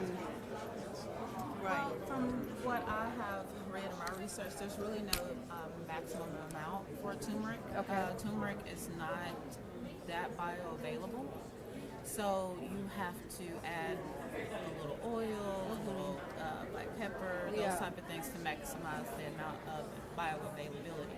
Yeah. Now there are things like echinacea and stuff like that accumulates in the body, and you have to give your body a rest, like every 2 to 3 months. I see. With moderate drinking. Like if you drink it every day for 2 to 3 months, you're fine. But if you drink it every day for a year, it's going to accumulate in your body, and that's going to be another toxin that you have to detox. So Yeah, because we can even intoxicate ourselves with like vitamin C, right? Like No, vitamin C is water soluble. Because I've gotten sick well, you consuming can get a lot of vitamin C. You can get diarrhea. Yep. Which, but She's like, well, I just said sick. I ain't going to detail. Okay. well, That's what I'm talking about. well, the thing about it is like it doesn't necessarily make you sick. It just flushes your system. Yeah. And so it's like there's no harm to your body or anything like that. Water soluble vitamins are those kind of things that once your body gets enough, it'll tell you that's enough. Stop. And it usually will. You might have, rumbling in the tummy or something like that. And if you keep on, then you might have vomiting or something like that. But it's not like when we overindulge with pharmaceuticals, where it's like we actually can damage our kidneys or something like that. Where it comes to, as long as you have healthy kidney function, it's like the worst thing you could probably do. Maybe it's kidney stones or something like that. But again, it wouldn't just be the C. It would be the C over a long period of time. So you would know. But again, C is water soluble. Yeah. So if you get too much of that, it's just going to come out the other end. It's just expensive poop at that point. Yeah. That's still sick for me. That's still intoxicating for me. I was like, I'm just gonna I was young. I was like 17 or something. I was like, I'm just gonna like take a whole bunch of vitamin C and it'll make me healthy, right? I do not feel healthy right now. There's also a difference though between ascorbic acid and ascorbic acid. Okay. And so what you may have done is taken ascorbic acid, which is it's kind of like an off product of making metal. Oh, interesting. So that's what you usually will find when you're getting your centrums and stuff like that. Oh, okay. Yeah. So that also is going to have a lower dose of toxicity because it's so not. It was never created in nature that way, So. So yeah, I think it was like the emergency or something like that. It was like one of those. Yeah, the emergency is not one of those things you really want to take all the time. It does have like a higher acid content in it, so it does help your immune system legitimately. And again, even fake vitamin C will act as vitamin C in your system. The problem is that it wasn't made in nature that way. So when you get too much of it, your overload activities are going to be a little bit worse. Whereas like if you just take a bunch of oranges or something like that, or just the nutrients that come from the orange peel, because something that some people do is they have an orange tree or lemon tree in their backyard. Instead of throwing out the peels, they dry them, put them in the blender, encapsulate them, or put them in their smoothies, and that's how they make their vitamin C. Something like that, you're not going to have such a violent reaction if you overdo it. I don't know. I like eating lots of things. I think that's my preferred. That's my preferred. That's the smartest thing. I mean, to me, that's the hardest part about holistic medicine is we still think Western when we think holistic. So we're thinking like, oh, I have a sore throat, let me take one thing. But the difference between how they did medicine then and how we do medicine now is that they weren't doing medicine, they were doing life. So they were eating plants, they were eating life, they were eating real life growing things. And so when you get a little bit of this and a little bit of that over the course of weeks or months, you're not ever getting too much of anything, So, but even if you are, in nature they have natural protection mechanisms. That's why everything works in synergy. Usually you find multitudes of vitamins in one thing, not just one. But we will take one vitamin off of the shelf and forget about the synergy. And so that synergy protects us from certain things. Without the synergy, you have to have some information. You have to do some research, and we think like Western medicine. We're like, oh, just one pill. We'll just take it all the time. So it's just a different mindset. Yeah, it is. It's a different mindset. I feel like the mindset is the buzzword that's being used now, and maybe y'all have opinions on this because everybody has opinions on it, which is good. Is like the whole concept of decolonization. That you can even tie it to that, Western medicine and all, because all of the indigenous information is so relevant. We were talking with the gentleman that's doing the organic tea from Korea. He did a presentation earlier today, and we talked about the same thing. It's there's so much wisdom, just makes total sense, but then there's this powerful kind of modern medicine viewpoint of let's just take this pill to fix it that we made and figured out versus really putting in the work with the roots and And that's like the same argument that's being made about decolonization. Like, and it's a mindset. It doesn't matter, like, even what you did or what generations before you did. Is like, it's about what you're going to do moving forward and what mindset you're going to be in doing that. And tea drinking helps with that. It totally helps put you on that path. But then it's so weird because tea is like one of the most colonized products in the world.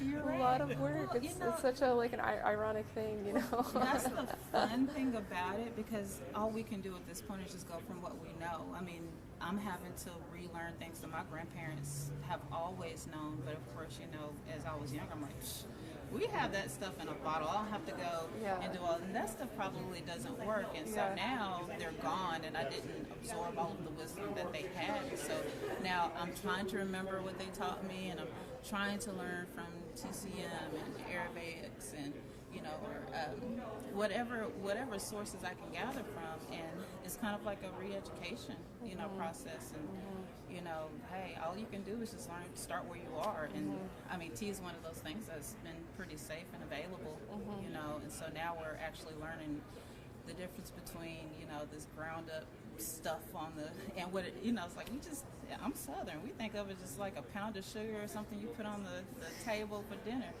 but there's so many different kinds, and I didn't know that. You know, there's so many different ways you can blend it. I didn't know that, you know. Like sugar, no sugar, that's all I knew, you know. So you just start where you are and just learn, and what I'll know next year might be, you know, I can't say totally different, but it should be changing. It should be growing. It's an evolution. Yeah. I'm doing a class. There's a woman named Ray from London. She has a company called Grass People Tree. She's from Guizhou, China. She's a really great educator on tea, and she's taken on this decolonization movement because she's been personally offended a few times over the past year. Just with people kind of tokenizing or, you know, just taking from her culture to serve some type of spiritual thing when it's, you know, it's not the true authentic thing. She's like, okay, we gotta decolonize this, and she's educating other facilitators and people in the community because this is like a united effort. And the first 3 sessions of this program is all about selecting your teacher, right? Like, and so like, what are red flags or boundaries that you can create for your teacher, and also for what you're going to become as well. And it's almost like the teacher-student dynamic is flawed, and that like seeing it more as a facilitator, because when you're a facilitator, it kind of leaves you open for continuously learning, versus like the teacher-student dynamic is like, I'm the teacher, I know, you're the student, you need to know, and just listen to what I say. And it's like that can kind of lead us down a slippery slope. Unless I was thinking the same thing. Like, as I'm learning more about herbs and stuff, and I'm talking to other people, and even their reactions are different, where I might take something, or a lot of people might take something and they feel great within a week or 2, and somebody else like, oh, I felt that way taking this other herb in a day. It's just like, it's a community constantly learning, you know, new things and stuff, and just how different, I mean, there's so many different ways, you know, to maneuver things. And so, I mean, to me, it's exciting. And even though I might have been studying a little bit longer than some of them, but some of them may actually have a knack for it better than I do. Some people specialize in one particular thing that is, you know, foreign to me, you know. So it's like, you will never, there are so many things that we pass by on the way to work or wherever. We have no idea what they can do. You know, so you'll never know everything. You know, that's true. Yeah, you know, you start talking about string theory and all that stuff, and it's like, yeah, we won't know, and that's okay. We just got to be confident that life will go on. That like the things that need to know, they know. You know, and that we just be where we need to be with as much love as we can. That's right. We can exercise. Listen, you live so close to Area 51. Talking about the unknown. Yeah, that's an interesting thing. You know, we've got a lot of that kind of energy here. Have y'all heard of Area 15?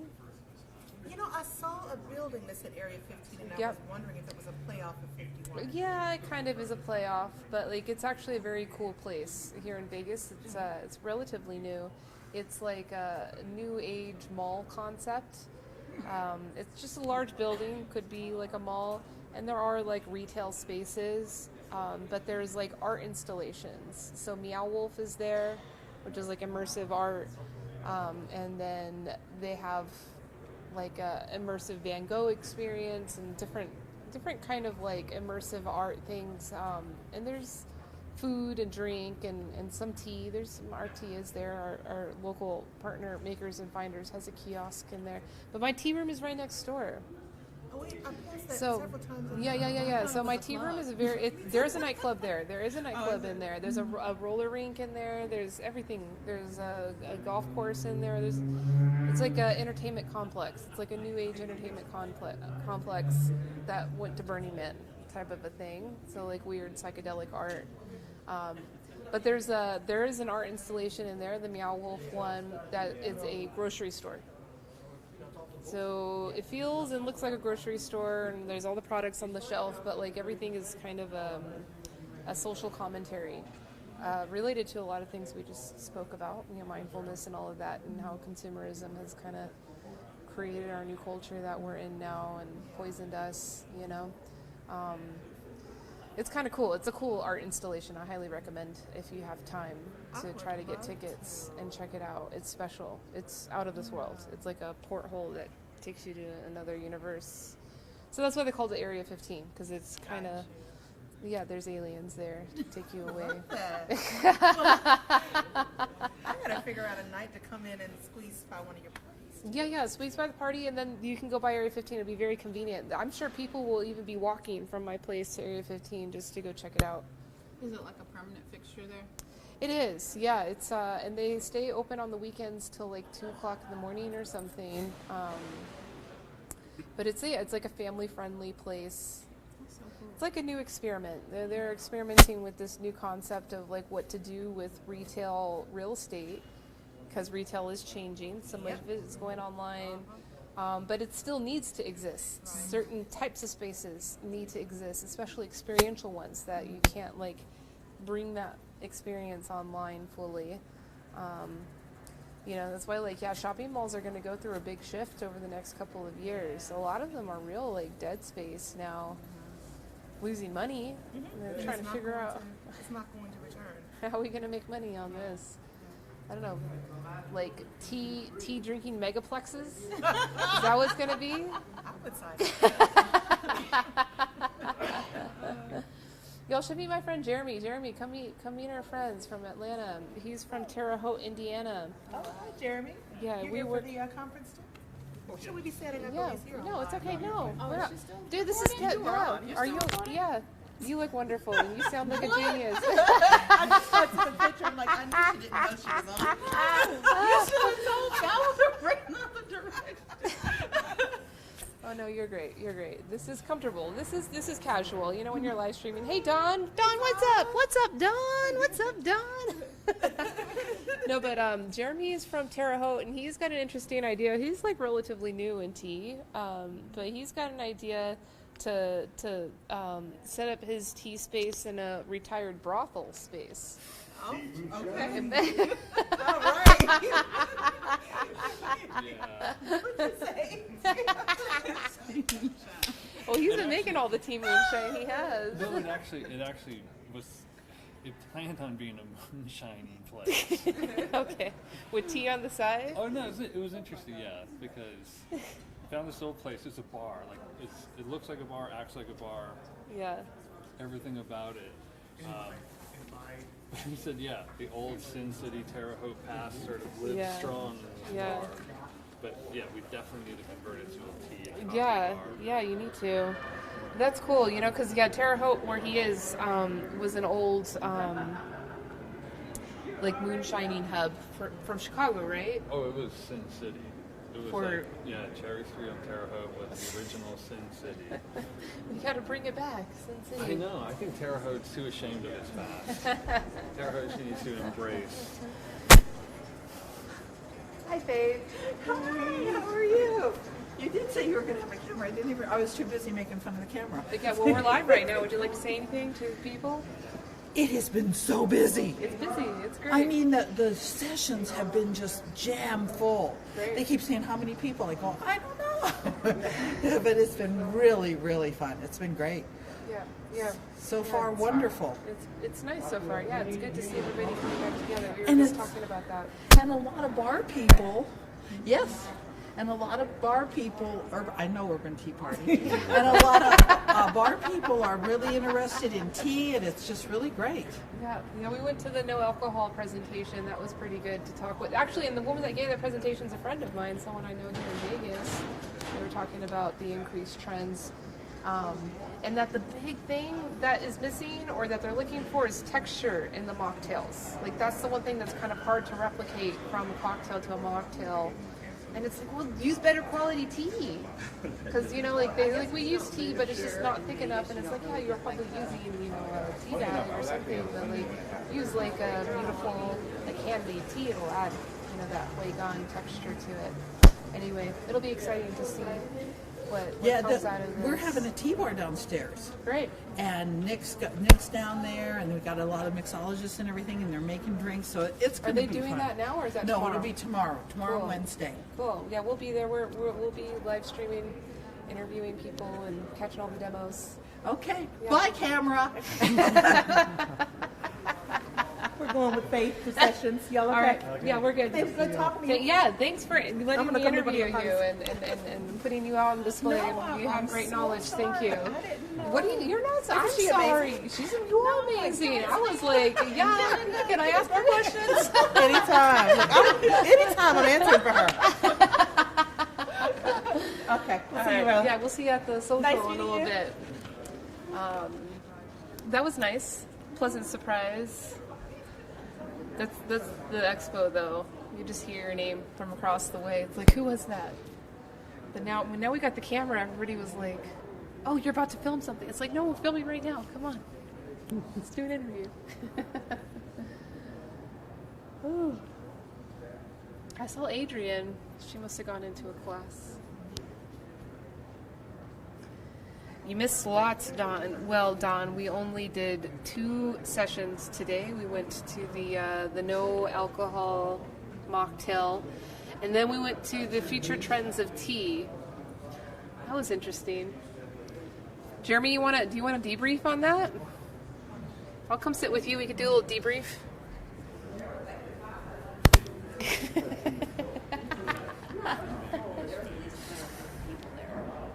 I invade your space? Is this it? Am I invading your space? No. Come on, please. It's casual. Really? Should I move over a couple inches? No. I want to keep you in frame. I mean, it's yours. It's your show. Yeah, well, you can be in frame too. Yeah, because I was underwhelmed. With the presentation? Yes. That's fine. Okay, so let's talk about that. I was also a little bit,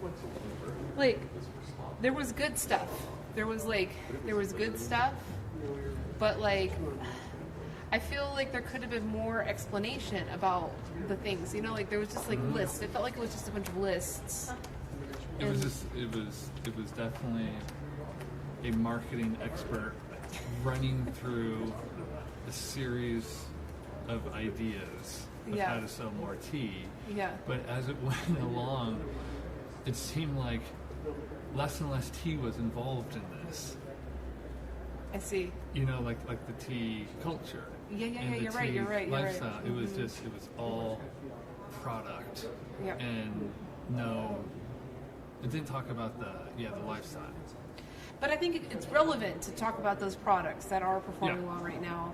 But to give kind of the cultural background or some foresight about where these products will evolve to into the future based upon what's going on. It's insightful because they probably did their research and gave us a good idea of where tea has come from 5-10 years ago until now. Yeah. It's disappointing that it's gotten to a point where it's like they took the culture I don't know. I just hope it isn't that the culture is being kind of systematically removed from tea and it's seen as simply a product to be bought off a shelf. Well, I mean, isn't that marketing? Yeah. That's conventional marketing. Mm-hmm. So, but I don't think it's new. You know what I mean? Like, I think like this question that you just posed is not a new question. I think it's something that may have been even worse. Imagine like the products that were coming out in like the 1980s, the 1990s. Like, imagine when like microwave TD dinners were launched, like, and a bunch of chefs sat around a table and talked about those products. Like, right? Like, I get what you're saying.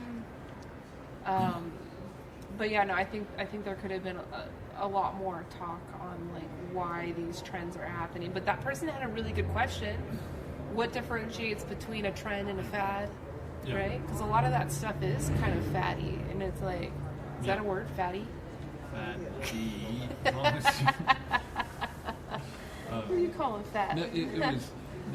I like the TV dinner analogy because, like, I was talking to those two guys for a long time, and one of them was about what I've discovered is that there's only two ways to sell tea to new tea drinkers now. Yeah. It's either quick and easy or long, slow sessions. Mm-hmm. So it's either here's an infuser, here's your tea, add it to the infuser, add water, and it's like steep and go. Yeah. Keep topping up all day long, so it's like quick and easy, you're drinking tea all day long, or it's everybody sit down for like the next hour and we're just going to be drinking tea. That in between time is kind of where people fall. They lose kind of interest. Mm-hmm. It's like 5 to 15 minutes is an awkward time to ask people to. It's a lot of work for one cup of tea. But it's like TV dinners, right? TV dinners is as quick and easy as you can eat food. Yeah. Ideally, you want to spend an hour in the kitchen doing the best you can, piecing things together. It's just that in between is awkward, even if you're trying to make a meal. It's like, okay, I need to do it as quickly as I can and make it as good as I can. But it's like, let's either get people to do it quick and easy or sort of slowly and carefully. But you know what's interesting is that, like, of the products that were listed, convenience was not like the number one. It seemed like she was identifying like mindfulness, wellness, and like fun and unique packaging or fun and unique delivery method, or like those seem to be like the most important keywords, because there wasn't a whole, like, other than the tea drops, I don't think there were a whole lot of convenient products there. It was a lot of loose leaf, and I'm sure those products are all sold with the marketing of like, this is your moment of mindfulness as you prepare this product. But yeah, Don was asking what were some of the trends, fatty. Who you calling fatty? So some of the trends, there was a whole bunch of them, but it was like, health and wellness, giving back to the community trends. She didn't really address the certifications. She kind of validated them. I think there could have been, some talk about how she did mention that, with the internet, people have more of ability to call out wrong information. But it didn't address the certifications. She said that consumers still are demanding that social responsibility or whatever. You know what I'm saying? It was interesting when matcha was brought up as an example. Is that a fad that just ran its course? Yeah. But every trend started as a fad. Right. So. Well, she ended up calling it a staple. Yeah. She called it a staple, so staple goes beyond trend. Yeah. So matcha went through its fad period, and it stuck around. You know, at a certain point, you realize it's either going to stay or it's going to go. Yeah. And then once it hits that threshold, it's now trendy. Yeah. But she was confident to say this is a staple item. I believe it. Yeah. That's why, But I remember when matcha was a fad. And it was like this gimmicky, cool thing that made your drinks bright green, and it's super healthy. But the taste and the quality were completely irrelevant. And then when it started to trend, suddenly quality mattered. And now that it became a part of people's lives, it's like it'll always be, as long as it's always available to them, yeah. they'll always buy it. Yeah. And they might not go out of their way and say, you know, I really want to upgrade my experience. And let's see, I'm ceremonial. Now I want top ceremonial. Now I want this and this. I don't know, you know, when their equipment and their teaware collection grows more and more. So I don't think people are at that stage where they're obsessing about matcha, but it's gotten to that place where it's, it went from fad to trend to staple. Yeah, I liked that. Yeah, so Don, matcha, Don says, was matcha the future like it is every year? No, because matcha is now a staple and it's here to stay. Yes, according to marketing experts. Whatever we disagree with on them, this one they got right. Oh, that was great. Yes, and what do you think of the other presentation? I thought it was kind of cool. Like, I think they weren't as prepared. They might have been a last-minute addition type of a thing. Yeah. It would have been cool to see some actual numbers. Like, I want to see this actual change. You know, when someone says, like, the presentation was on the new demand for non-alcohol cocktails. Mm-hmm. And people have been saying this for a few years now. Demand's up, demand's up, demand's up. But, like, I want to see some actual numbers. I want to see the graph. Right? I want to see that graph that's looking like, this is it, I got to get on this. Yeah. It's past its fad stage. It's Yeah. trending. It's clearly trending. Well, and then also the price. I think the price window is also like the price tolerance of non-alcoholic cocktails versus traditional cocktails.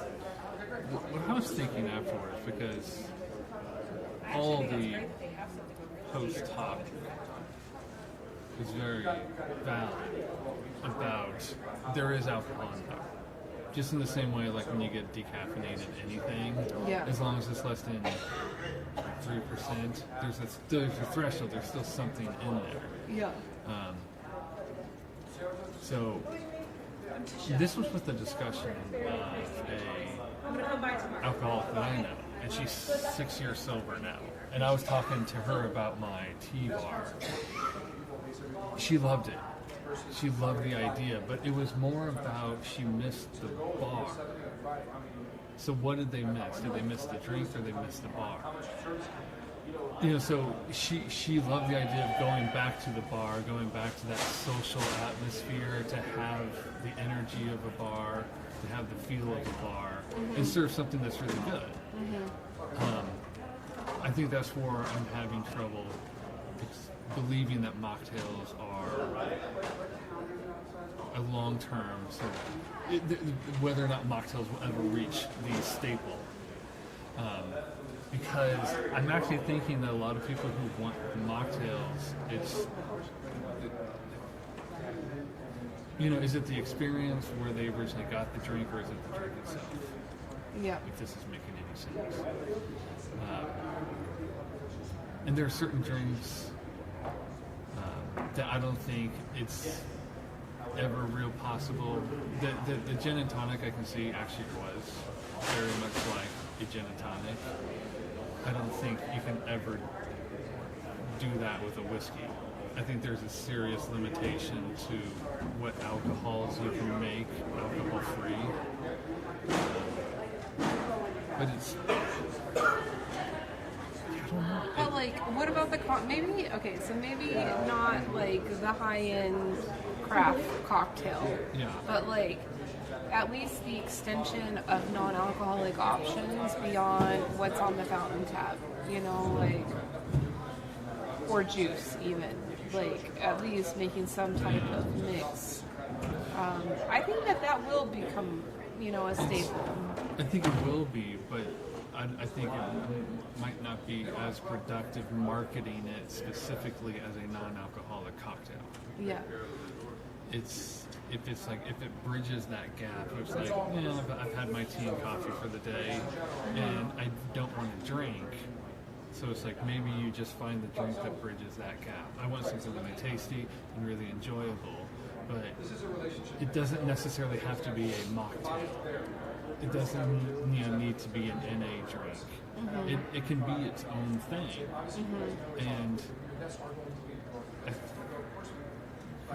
there was the person talking about, you know, he had his bar and he wanted everything to be non-alcoholic, and then when they were kind of, I can't remember, he and that other woman were sort of brainstorming a few ideas. Mm-hmm.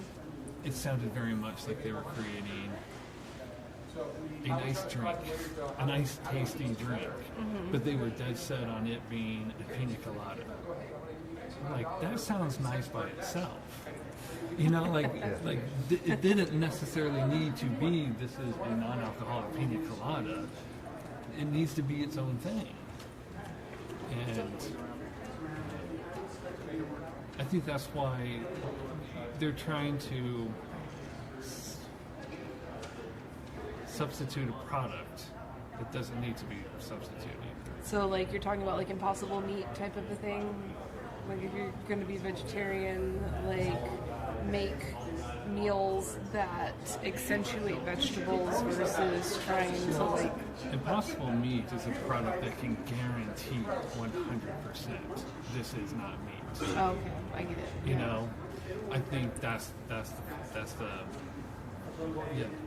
I mean, that was, what, 15 minutes discussion amongst everybody in the room about, if you can't guarantee this is 100% non-alcoholic, then you're actually missing out on the market. You're missing out on a portion of the market that you're trying to get. Yeah. But Impossible Meat is, they can guarantee it. I see. Okay, so that's not a good. It's not a good parallel. No, I mean, it's the right parallel. It's just where it shows where the mocktail falls short. Where these people got it right, and these people need some more. Come on, work. we're not supposed to be pepping the meat, the Beyond Meat, the Impossible Meat. It's just as bad. It's just as bad as for the environment, and it doesn't taste that good. Have you had it? Have you ever had any Impossible Meat? How did your stomach feel afterwards? Nothing felt good afterwards. Right? Like, yeah, I did. I don't feel good. I had a black bean beet burger. Okay, those tend to be a little bit better. But the best part was that it was a black bean beet burger. It wasn't a faux meat. Yeah. It has its own unique character, yeah. and like they accentuate the black beans, but like, yeah, like the Impossible Meat, like they're trying to exactly replicate the texture, the feeling, the vibe, but it feels so different in the body once you eat it. Yeah. It's like, I'd rather just have vegetables that like are accentuated to like really. Yeah. And so maybe the same thing can be said about drinks, you know, versus trying to replicate this like certain spirit. It's like, because like if you saw the black bean and beef burger on the menu, it sounds great by itself. But if you try to market it as like a meat-free burger, I'm not interested. You know, like I'm immediately not interested. I was like, this is gonna look like a burger, it's gonna taste like a burger, but it's not. Yeah. Like no, it's a black bean beef burger. It's something that it's its own thing. And I think that's where the mocktail needs to be. It's like it's its own thing. I understand the need to want it to be. So even the term mocktail, we should. It doesn't. Yeah, that doesn't really apply to this, does it? I don't like that term either. I don't like mocktail either. Because if you can't, but they're absolutely right. If you can't guarantee 0.00% alcohol in this, then it's not what it claims to be. That was a little confusing about the legalities. Do you know about that? Can you explain that? No, it's just that there's actually, it's like caffeine. There is a permissible amount of caffeine that can stay in non-caffeine. But like some other person in the room was trying to say that like a little bit is kept in so that they could be compliant with distribution. Yeah. And that's weird, you know, because it's like, why wouldn't they just figure out a way to lobby the laws so that they could keep it out? Because yeah, they cut themselves off. Alcohol companies, companies can only distribute alcohol. Yeah, that's what the guy was saying. Right. Yeah, he was. I remember that guy. I couldn't follow it very well, but yeah. That's what he was saying. That they were really pushing the limits of the law to get the product out there, and they weren't staying faithful to the product.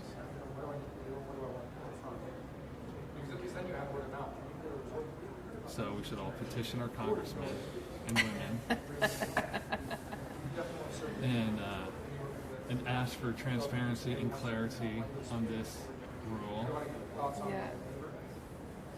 If anything comes out of this expo, it'll be, we are leading the campaign. We want true mocktails. Yes. Simply say, here's the idea. How would it benefit you guys? What way? So this social hour is going to be starting in like 20 minutes, which will be great. I saw them wheeling out some food. That's good. Food. Towards the where the social hour is going to be, the tea social.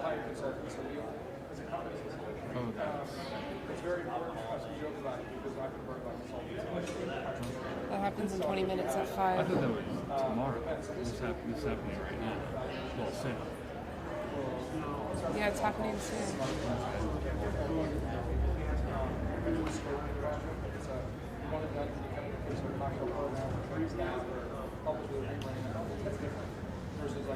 Where's Noli? I want to interview his little mermaid tail.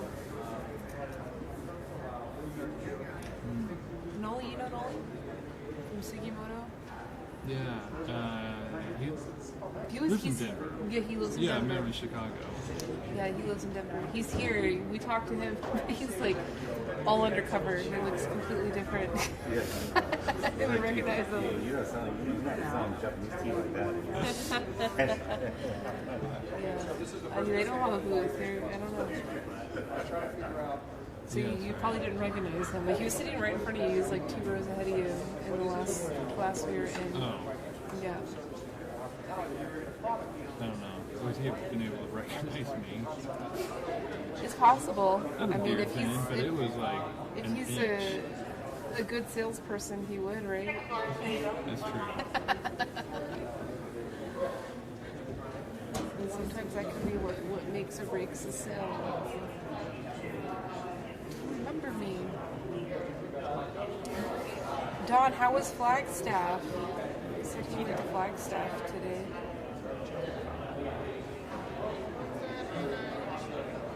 It's in the Twitch stream. Is this the last wave of people? Probably. Yeah, and then they're all going to be going to the social. So it's my supposed to have to go poach a few people? Yeah. Well, yeah, hopefully we get someone walking past here. We can do an interview with them.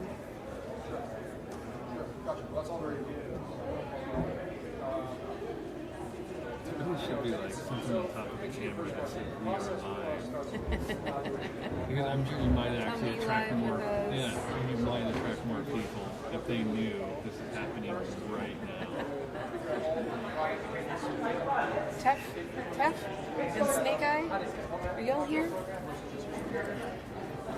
Lurking at the World Tea Expo. Tef, yeah, Tef, are you here? Is that you, Tef? Is that you I see? how many viewers onto it?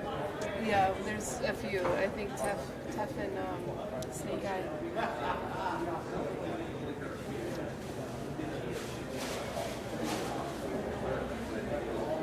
don't know if Adrian had her class right now.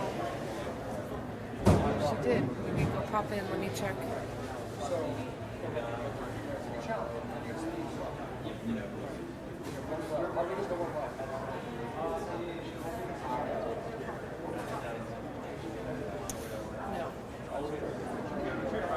Did you stay for any of the certification course? That one?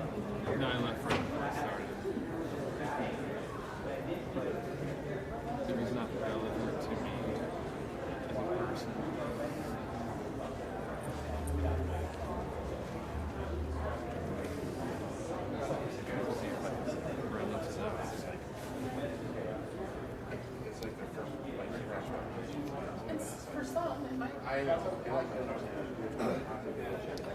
Pretty hungry.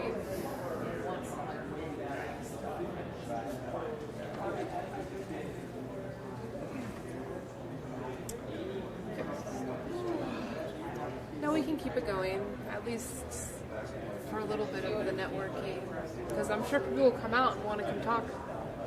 They're all in their classes right now. If you need to go somewhere, you can. Okay.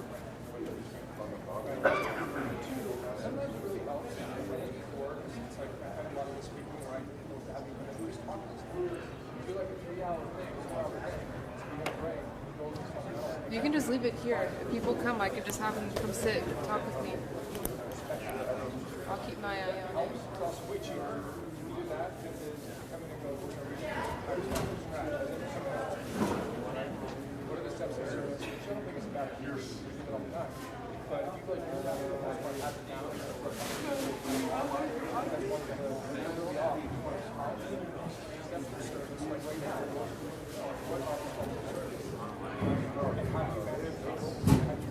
Initial impressions of the Expo.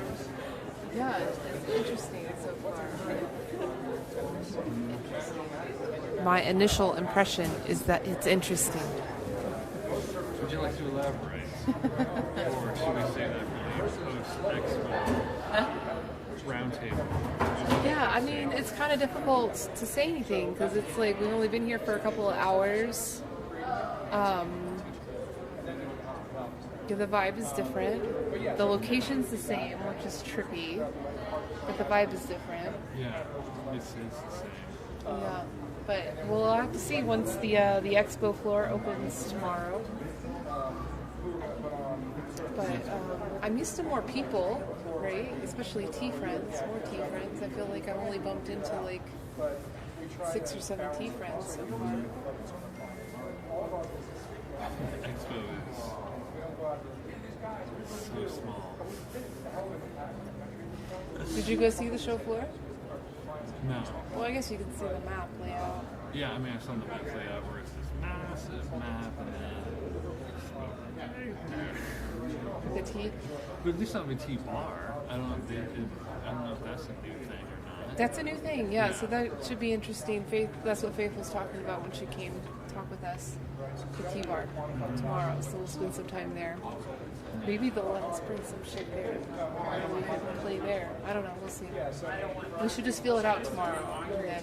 But we should be prepared. Oh, okay. I'll be prepared. That's okay. I'm a big fan of being prepared. So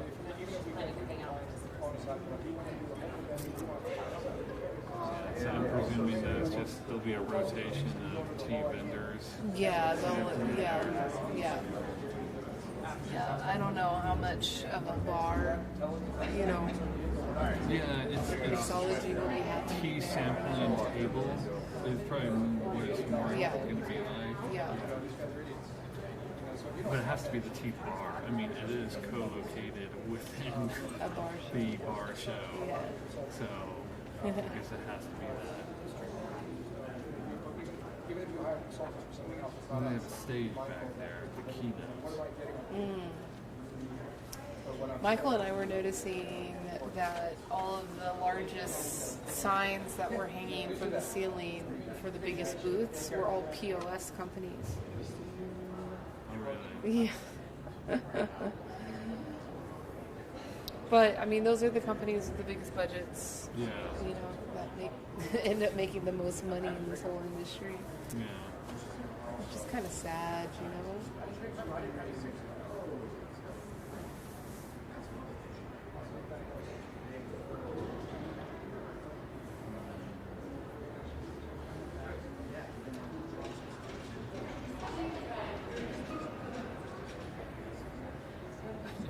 Just waiting for the mass rush of people and nobody. For the, yeah, we don't know what the party to start. Yeah, I think that whole big open area over there is going to be for the social, and they'll probably put up some bars and some. But I saw them really in food. I hope there's food. If not, there's some food. There's some snacks in the press room. There's a press room? Yeah, I mean, yeah. It's like the one room that has all like see-through walls in like the front of the expo. You can see it from like the show floor, looking back towards the main entrance. There's a couple tables in there, coffee, snacks.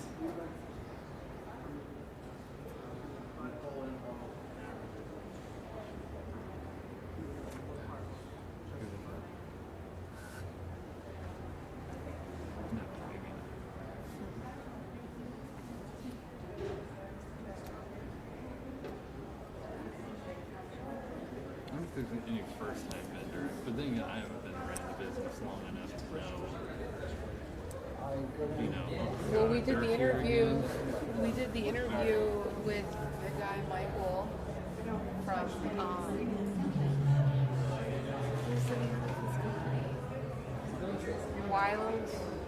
Wild Farm Tea from Korea. They have 1,000 acres in Jeju Island in Korea, and they're making a whole slew of products, including like ready-to-drink products and like not just loose leaf tea, but other products as well. Yeah. And they're just launching like now for the first time. Yeah. They've been building for like 2 years. They don't even have a booth yet. They'll have a booth next year, they said. So yeah, there's new companies. Oh, there's Noli. There's Noli. Which one? This guy. The one with the He's yellow got a bag or the suitcase. suitcase? A suitcase, yeah. Try to get Noli.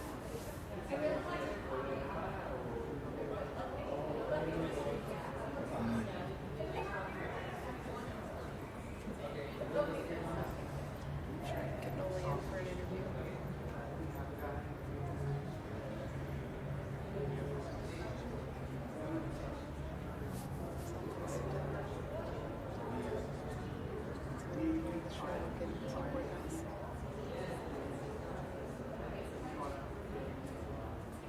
Hi.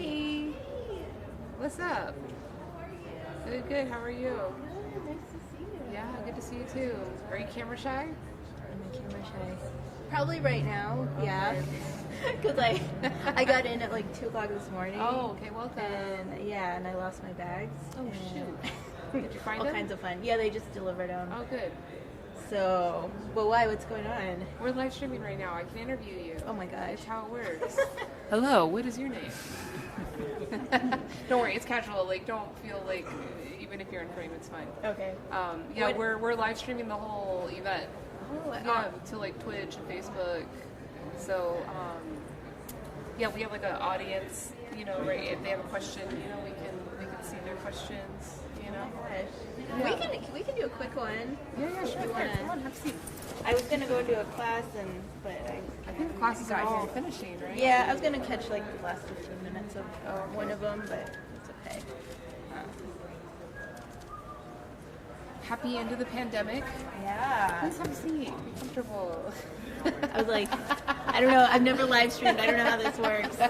Well, you're doing it. That was easy, right? Oh my god, it's kind of nerve-wracking. That's the thing that's cool about live streaming. I keep telling people, because like I'm doing a lot of it now, and they're like, "How do you do it for so long?" And it's like, well, because you kind of like let go of like feeling the need that things need to be scripted perfectly and framed perfectly, because that can all be fixed.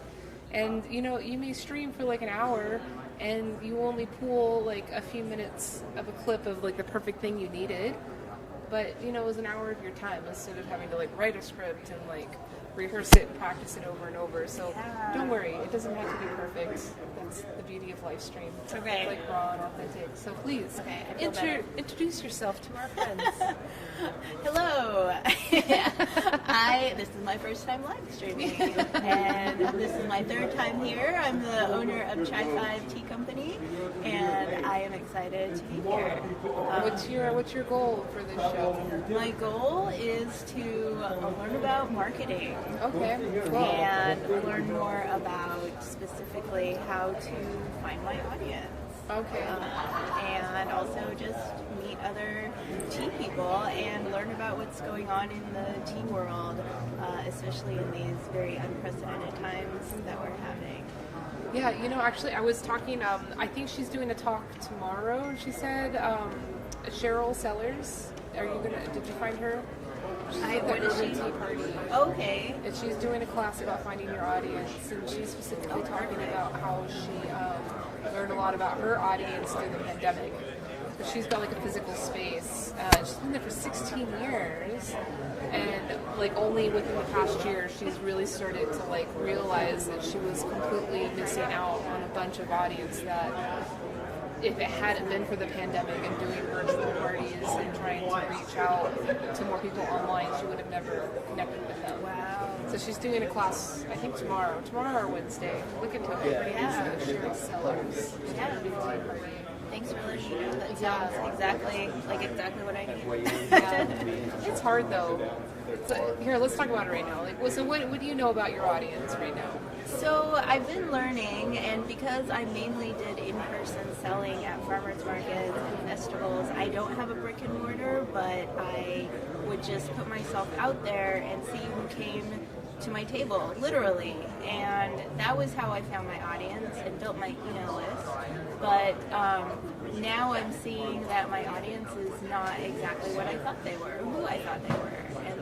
And especially with, I guess, more interest in health and wellness, in the general population, I'm seeing folks that I guess I wasn't considering part of my audience kind of show interest in my products. So I guess I'm looking for a way to create like a cohesive strategy to reach those people that I'm not necessarily that are not necessarily my first initial customers as my brand grows, and because I don't know exactly what's going to resonate with someone else, and so I guess that's the hardest part, finding your audience. So, but this new audience that you're starting to get exposed to, how are they finding you? Through online? Through online, and I've just started doing some in-person events again, and I'm seeing like a different audience to my table. Some of the similar demographics and sort of interests, but yeah, definitely seeing some new folks come and show a lot of interest actually. So, you know, folks that maybe didn't drink tea before, folks that are looking for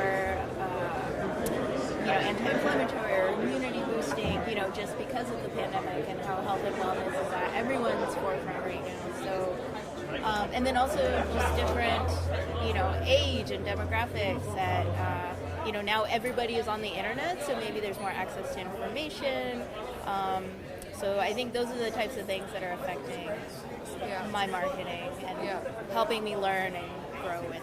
Oh, that's great. It's exciting. So is this going to you think justify or call for a whole rebranding, or what are your boundaries with what you're willing to do with this effort? That's a good question because I'm limited by my resources, financial and just my time and energy. So I'm not sure that it merits an entire rebrand, but that I have thought of that, and I think that maybe more of a refresh is what I'm going for. So that's kind of my new strategy moving forward, post-pandemic and into the new normal, as it were.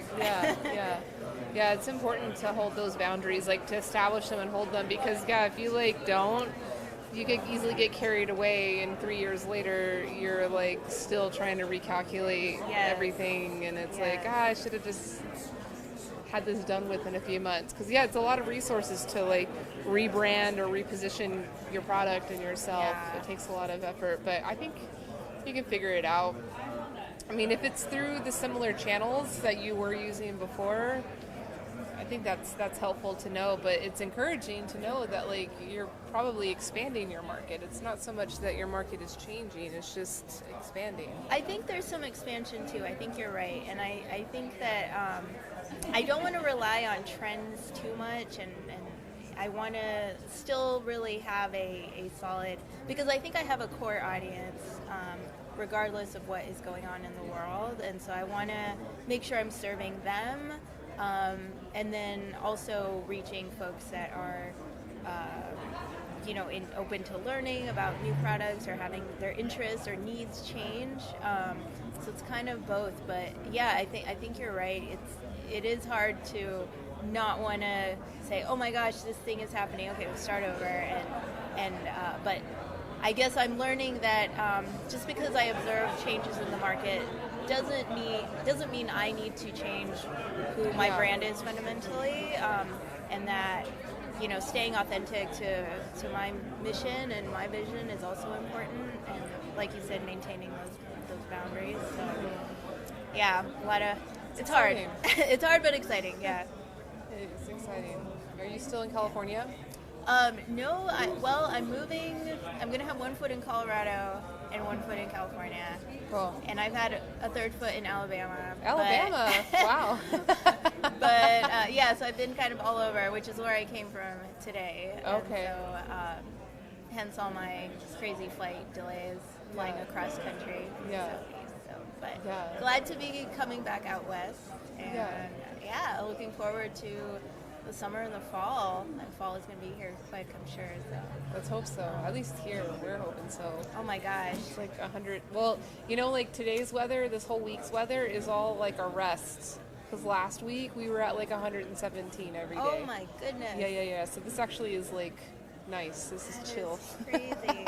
We're at like 105, 104, 105, and this is chill. Yeah. But you should come for one of our parties. We're gathering tonight, if that's the only night you have, but tomorrow or Wednesday night will be like the better night to come. Okay. I don't know if you came to my space last time. I don't think I've ever been. It's just down the street. It's just on the other side of Resorts World. It's super close to get from here. And if you're hanging out with some people, I'm sure you can get a big group to go together. Yeah. I don't have invites on me right now, but I do have something for you. Hold on one second.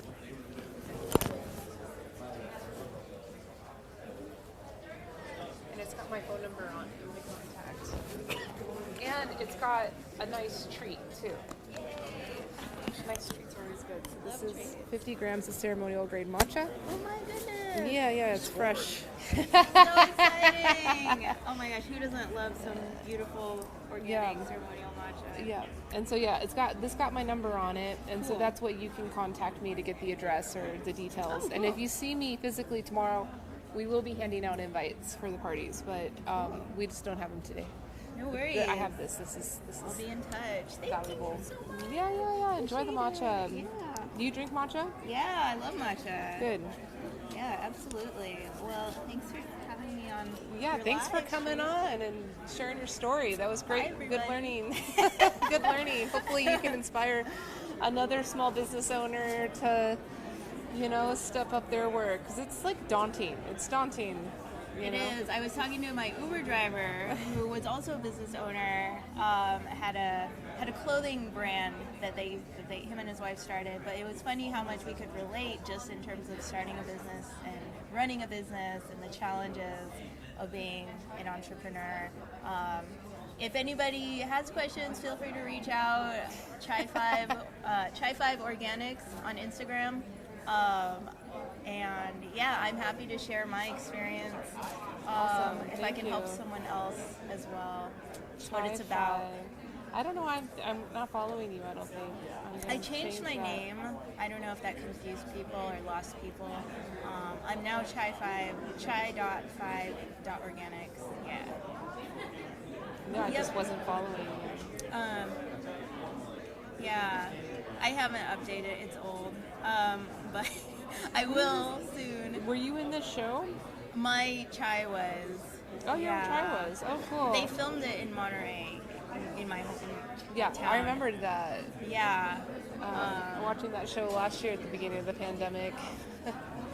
Yeah, and then the second season came out, and yeah, and they filmed it, and they came and they wanted local products in the show, and I was at the farmer's market at the time, and they came, and the set people bought a bunch of chai, and they had it, it's in like 3 or 4 scenes, like in their house, like in the kitchen. Oh, that's cool. So, yeah, Super it is what it is. localized. That's Super great. localized. Micro local, yeah. She's going to come to your class. I told her to come to your class. great. When is it? It's Wednesday morning. Wednesday morning. Not There you early. go. Hi, Anita. Anita, Sherilyn. Nice to meet Nice you. to meet you too. What a lovely smile. It's like you brought it all around. Okay, I'm getting Invisalign, so don't mind my sexy list that I have. No one would have known anything unless you said Okay, something. Now I'm perfect. looking Okay, for it. I know, I shouldn't have said anything. I noticed it. Yeah, I believe it's there. Yeah, just at the, yeah.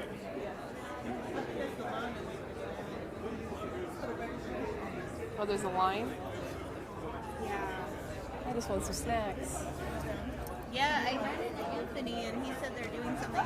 Wait, it is over there. It is yeah. over there. Yeah. Yeah. I think it's just there. I don't think it's downstairs. I think it's just there. I think it's on the second floor. I'm gonna try and find Ksenia, and before my phone dies. Do you need a charge? I have a battery. You? I do. Yeah, if you've got a cord. I don't have anything on. What kind of phone? Do you got an Apple? Is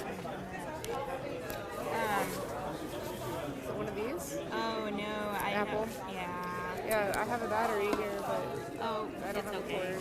I don't think I really need it. It's kind of nice not to be reliant on your phone. Being forced to not interact with your phone, it's kind of scary and refreshing at the same time. So if it dies, it's fine. Yeah. I have humans. Yeah, there's so many humans. There's tons of humans. And tea, and you're in Vegas. There's so many things to do. Yeah. So we'll figure it out. But yeah, I'll let you go, do what you need to do. But Yeah. please try to come to one of our parties. Please. I will. Yeah, I'll touch base with you if I don't see you. I'm excited to see your plays. Yeah, you should. Yeah. Oh, and I'm doing like a fire sale on like the most beautiful china in the world. Oh, it's, awesome. It's weird. It's hard to explain. Just come check it out. I will. I'm excited to. Cool. Nice to see you. Yeah, good to see you too. Thanks for sharing your insights with us. I hope it was everything that you expected or needed. Oh or... yeah, it's beyond 5 stars. Cool. Thank you. We'll see you later. Yeah, we'll see ya.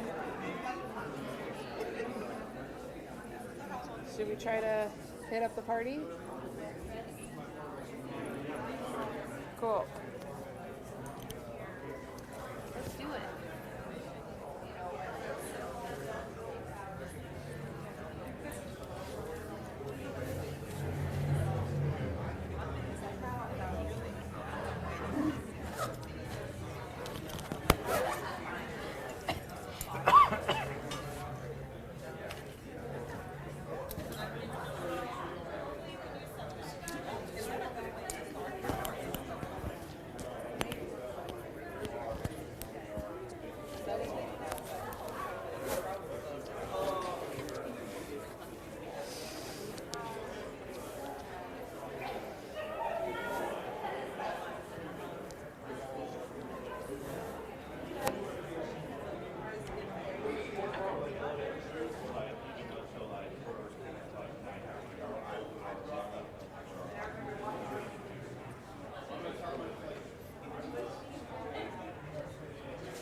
right, let's try to hit up this party.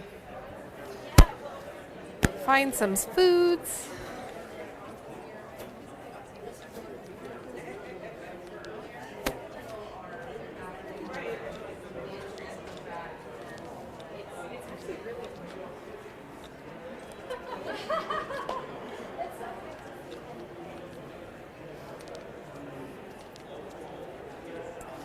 I gotta have a bigger microphone to do my interviews.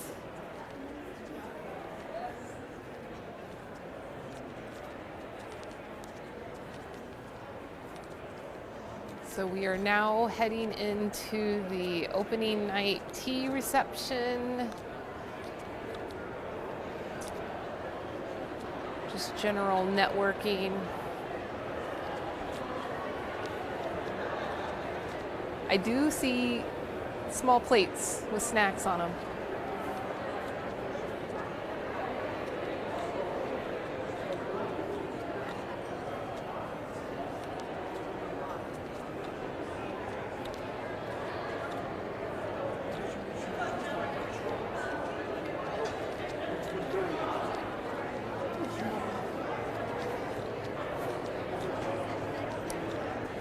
Where do you think?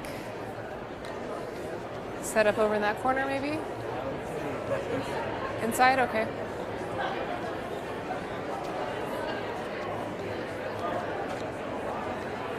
Just right inside?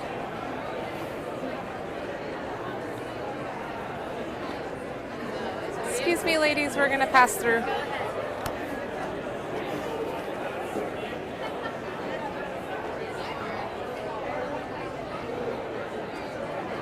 Adrian's over there. Adrian's over there.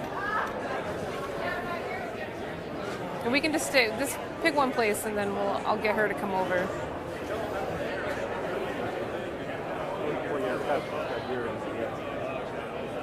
My billable cord.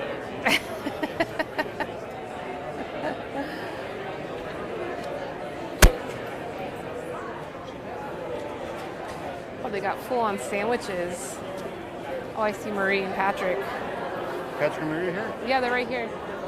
They're right here. Say interview them? Yeah. Oh.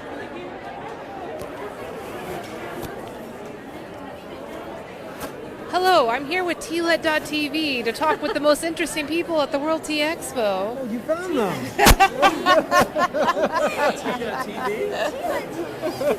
Tlet TV is right here, ready to interview you. How are you doing? Yeah, good to see you. We almost made it in, but we did Yeah, not. yeah, We actually yeah. ended up having to come straight here. Shit. So And now you're drinking beer. You're worked all day, I know, now you're right? drinking beer. How you doing? Good, good, good. Yeah, we're live streaming. We're live right now. Oh, awesome. How are you doing? Yeah, so we drove in. We left Albuquerque at 8 a.m. I'm sorry, 8 p.m. Yep. We got here at about 7 a.m. Yep. Came straight to the Tea Expo. Yep. Got home last night, passed out, straight to the Tea Expo again. I see. Okay, yeah, so you were supposed to come on Friday. Yes. Wow, I thought it was just last night. Okay. No, we lost a cat. Did you find a cat? We found a cat, lost the cat, found the cat. Good. We had a new rental car that ended up being a monster truck that we had to get rid of and get a new one. But you just didn't want to like blow over all the traffic on the way over? We actually thought about it. And then when we got here, we found out they're going to be getting rid of a bunch of stuff. So I'm like, oh, I could have got it, but it's okay. Oh, the Expos getting Yeah, rid of a yeah. lot of service equipment? Yeah, trying to make it more condensed. Oh, okay. They're so spread thin, you know? Yeah. So what kind of stuff? Like restaurant equipment, like those giant boilers and things like that. Okay, cool. Yeah. One day at a time. Interesting. But it's been nice, you know. It's a whole new crowd and a whole lot of new faces, and it's going to be a good move for the tea industry in general. Yeah, it's going to be interesting. And Tlet TV is here. So I that's know. also very interesting. Super excited. I don't know if anybody was prepared for that though. I think there would have been a better dress attire if they would have known. It's You know? okay. I personally would have had a vest at the very least. I know, I thought about wearing a vest today. Michael was like, oh, you're not dressed enough. I was like, I should wear a vest. I'm good. Oh, man. So we've been working all day and enjoying it. Good. I heard you were looking for tea bags. We were looking for tea bags earlier. In particular, the Tea Expo was looking for tea bags. Because about 100 extra people showed up for a boot camp that they weren't expecting. Oh, wow. And so they were like, because they had budgeted all the tea, thinking they had 65 people coming. A lot more people showed up. And I think it was because the people from the bar scene were interested in checking out the boot camp. Oh, interesting. Yeah. That's good. That's good news. Yeah, it's going to be nice. More people into tea. I should give you some invitations. Tomorrow I'll have them because they're doing parties tomorrow and the next night. I'll hand I'll them out as much as I can. Yeah. So that's one of the goals of the people who are working the back of the booth is to really be ambassadors for tea to the bar people. Great. And try to get them involved in bringing the great teas into their restaurants and bar scene. Yeah. Working on mocktails and all that stuff. Yeah. We were just talking about how the term mocktails is slightly not appropriate. Oh, because it makes a mockery of the concept of cocktails? I mean, kind of, but technically the spirits that are used in mocktails still have remnants of alcohol in them. So it's not really a mocktail. So they're using yeah, tinctures. so they're like tinctures, and they have the smallest amounts of alcohol, and someone who really is trying to avoid alcohol that's not is good. not going to drink Especially it. if they order it and it has alcohol. That's too bad. I didn't know that. But hey, that's why you're around, right? Educate people. I'm just here to live stream. That's all I'm here to do. At the tlet.tv. I want to meet your friend. Awesome. I heard your friend talking about blockchain. I'm gonna shimmy over. I mean, for me, it's with the electric. You can heat the water. Hey, I'm how sorry. you doing? You don't have to consent We're to being just on ripping. the We're camera, ripping. but- We're just I was ripping. about how you do amazing work with customs and importing amazing teas. Yeah, well, I heard you saying something about blockchain or something of the sorts, and so I was curious. Yeah. Well, these guys, they just gave a talk. Okay. And they're setting up a blockchain operation where you can track right from where the teas are picked to when they were processed, shipped, brought to the States, date, timestamp. They'll have who touched it, the farmer who packed it, the whole thing. Yeah. It's all We've been doing that traceable. with a simple database spreadsheet for 10 years now. Yeah, there you go. You don't need a blockchain for that. Well, you don't really. Yeah, you don't So, really. That's the. You don't really. The thing that I thought But is we do need cool, blockchain. We do need blockchain, but for other reasons. Yeah, is do you know what NFTs are? Non-fungicide teas? Yeah, I know exactly what they are. Yeah, well, it's two things then. So, we were talking about, it's big in art right now. People are creating these digital art. I don't get it 100%. It's cool, but I mean, it's like digital the art, and they sell myopic it. systems in nature communicate all the necessary information for life to be supported. Yeah, NFTs is very important. Don't use fungicides on your tea because you want those mushrooms. too. They're related. It was like our April Fool's joke because we're leading in blockchain technology as well. Our business, we've been doing it for 10 years. I know. And we did April Fools where we said that. But then after we did it for a couple hours, we were running an online workshop for it, and we told everybody about non-fungicide teas.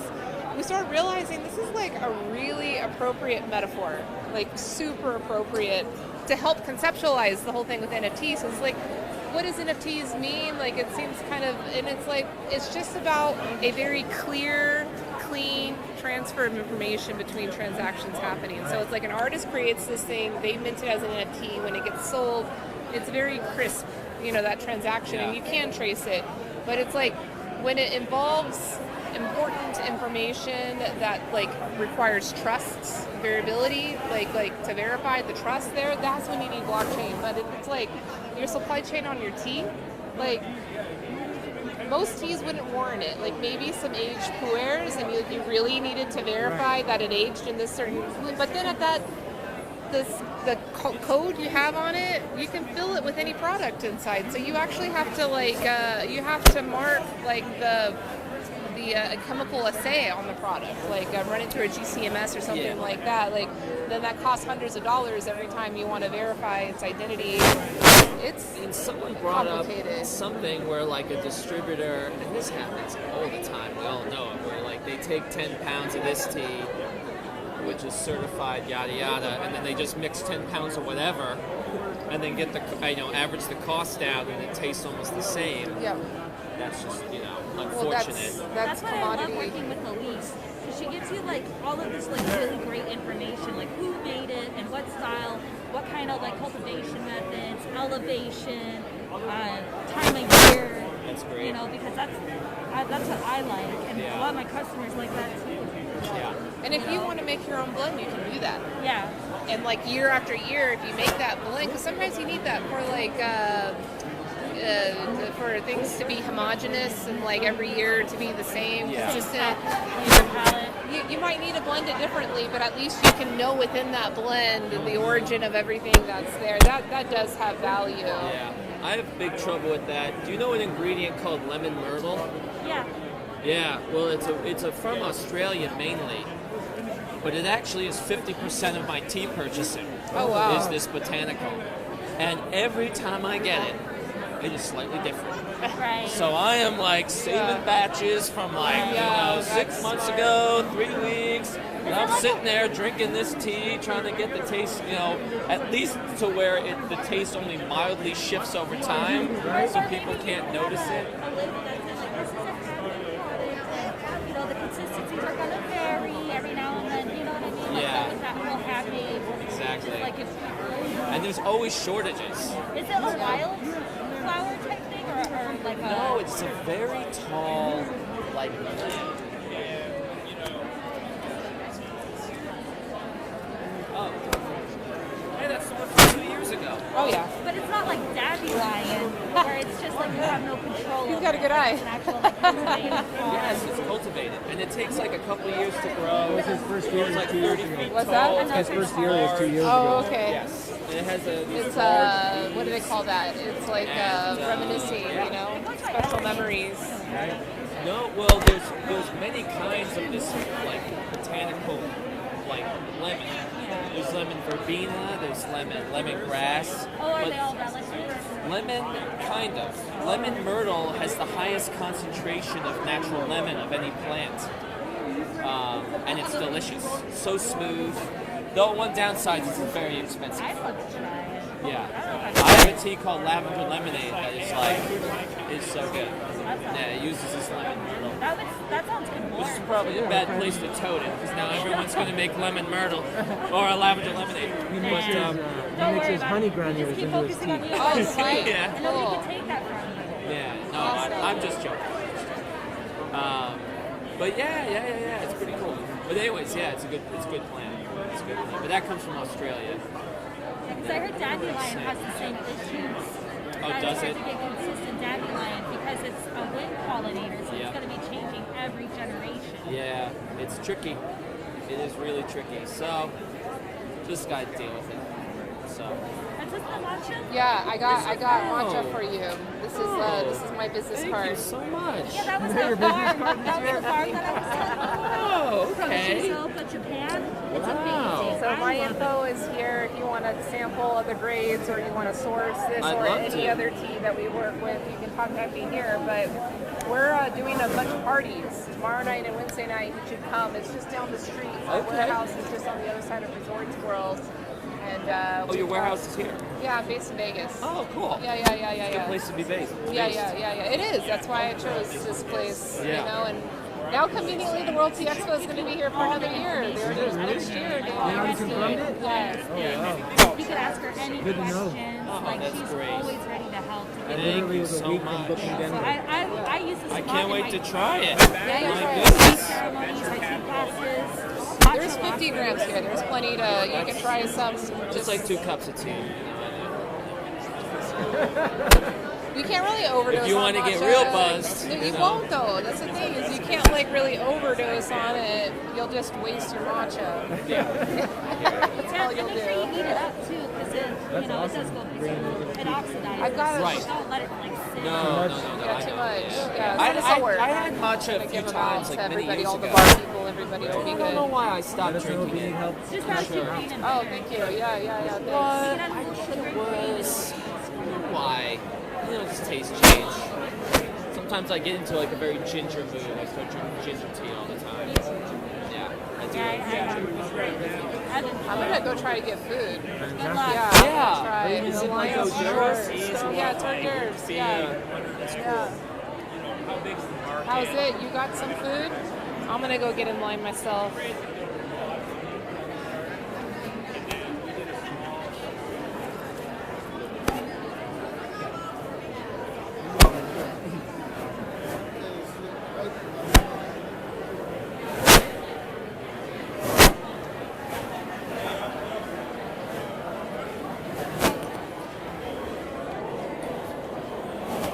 Which one you got? Drink? What they got? Beer? Corona. Did you all come for the tea expo? You came for the tea or for Well, the bar the show? bar, I'm sorry, You the came bar. for the bar show. But are you going to learn about tea? Are you interested in tea? I ain't gonna lie, I'm not. You're not? Not too much in tea. My Do you run a fiancé bar? is. I do. Okay. And there's no tea at your bar? There's tea at my bar. There's You tea got at your bar? What kind of tea you got at your bar? No Lipton, I think. I just. I'd be lying if I told you. Can I give you a sample of some tea that I think would be good at your bar? Yes, ma'am. Do you have a card as well? Yeah, so my contact is here, and I'm actually throwing some parties, some tea parties in my tea warehouse. It's just down the street. Tomorrow night and Wednesday night. Contact me for the deets on that. This is ceremonial grade matcha. Okay. Ceremonial grade matcha. You can make really great cocktails with this. It's the green powder. You dissolve it. When I think of tea, I think of my fiance sitting down there with a hot tea, asking me if I want some, and I'm like, no, because I normally have to use the bathroom the rest of the day. No. Yeah. Here, try it out. Okay. My contact's on the back. I'm a tea importer, so I work with all types of tea, but this is kind of what we're featuring here because, matcha works really well at the bar. Because like your bartenders, they can make it right there easy, and it's like bright green, it's thick, it's got like a really thick texture. Okay. So, things that you're trying to bring out like an umami character could be cool. And you can even layer colors. You make the really fancy looking colors. Yeah. Where's y'all's bar? Charlotte. Oh, cool. Nice. Welcome to Vegas. We got 3 of the main hot bars that's in Charlotte. Clubs. Oh, sweet. I've never been there actually to Charlotte. I've been to a couple other places. I went to, where was that one place? Erie, North Carolina. Like, that's where they filmed the one show, the old show. The like all-American show in the mountains. I think I heard. Yeah, I just went. Charlotte sometime. I would like to go. Yeah, I would like to go. Usually when I travel, it's like to go directly to farms.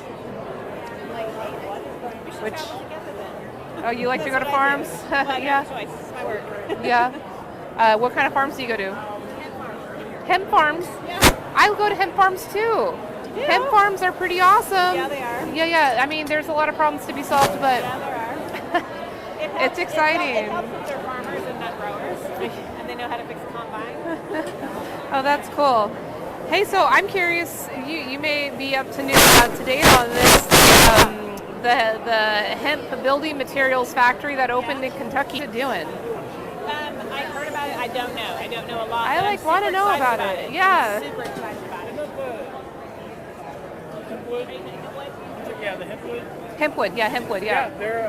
Is it doing well? Yeah, they're gonna move it though. Oh, okay. They're gonna move it. They have a site in Texas. Okay. So they, Oh, Corpus. Okay, I grew up there. Yeah. I don't work directly in hemp, but I want to. I work in tea more, but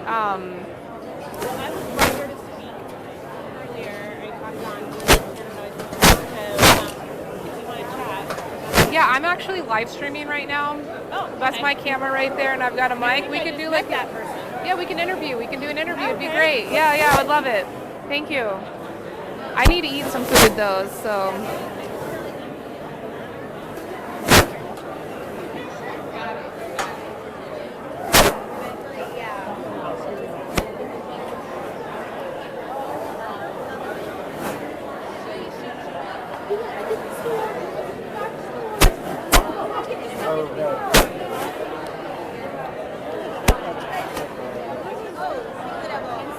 Hi. Good to see you. Good to see you too. I saw you from afar. I don't know if people do hugs these days. I just like want to hug everyone. It's okay. You can hug. It's okay. I was telling her about live. That we just did. You said it's going on where? Facebook, Instagram, Twitch, or all of the above? Yeah, so if you go to tlet.tv, that's the Twitch channel, you can see the video playback there. Yeah, you'll be able to find it. So like the process? Yeah, the live stream. Yeah, we're live streaming right now. My audio, we're catching it right now. It'll be a lot more exciting tomorrow on the show floor, walking around, seeing everything. But we just did a couple interviews today. I did interviews. She shared some great inspiration about. I can autograph your chai. That's cute. It's not as bad as I thought. Like when you first said it, I was like froze, and then I was like, okay. You were like so at ease. I was like, okay, I can do this. Yes, there's a gigantic camera right there, and it's not, but no big deal. Yeah, it's no big deal. But yeah, I feel like live. I like this idea of not having to prep and just like doing it. It does relieve a lot of the stress of content creation. Yeah. Yeah, and then you just pull the couple seconds that are good that you actually need. Yeah. Because that's when you catch like the golden nuggets, you know, like when you're like really being funny and really being genuine and you say something and it's like, shit, I couldn't have scripted that. Like, yeah, it's like effortless. And people can tell too when it's too scripted. They want it to be more genuine. They don't want it to be like a commercial. Commercials like so old school. Yeah, people are done with commercials. You have a booth this year? I'm live streaming. I'm press. That's so cool. Yeah, so we can like go into any of the rooms or any of the events, and we get to do interviews with like. There are quite a few like celebrities that are like promoting their tequila brands or whatever. Yeah, so I'm gonna try to like. If you walk around the nightclub part of the show, yeah, you'll definitely get to drink a lot of tequila if you want. That's what I'm wondering. Yeah. Coming erupted. Sounds like 2019. I heard he sold it already though. Really? Yeah, he did well. Yeah. I heard he did well. I did a launch event for them like 6 years ago. It was amazing. They're like, oh, this cocktail. It's coming out a lot. I found a test tube of like infused vodka in my bag. Carry on. Like 2 months later. Carry on. Like, did you remember the? Sorry. Yeah, I didn't know I was talking about the mixology class, which is actually where I sort of met and bonded with Ksenia. Is that just there? It's just there. It's just there. There's not much of a line, you know. It's like a I don't think we're urgently trying to get to the bar.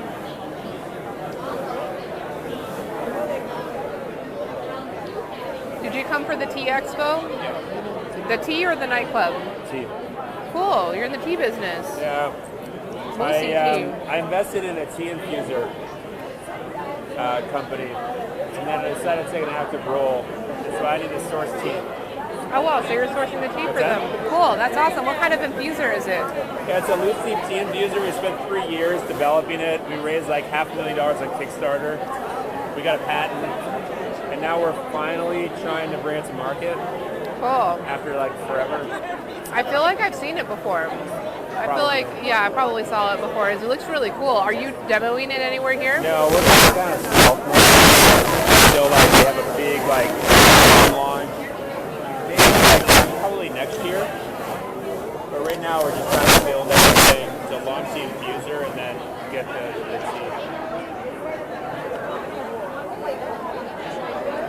Where are you guys from? You're mic'd up. I am. I'm mic'd up. That's my camera right there. Oh, nice. I can interview you. But yourself. It's Next okay. year. Next year. Yeah. We're trying to keep it sort of stuff. Yeah, I'm in Vegas. I run a software company. It's a B2B sourcing platform for independent tea farmers. So I work with people like yourself that are looking to source directly from farmers. Yeah. We import everything in bulk, and then we license all of the media, video and photo. Well, I have something better for you, actually. It's my business card. Oh, sorry. What's that? I'm not from Michigan.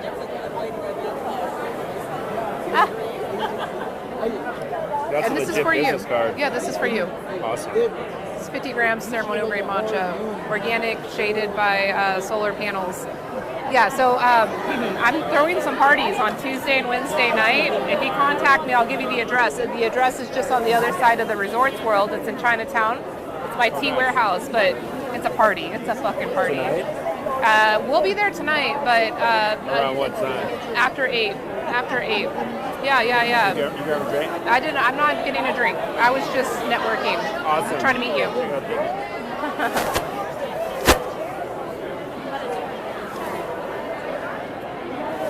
I met the lady. I really don't. That was doing the.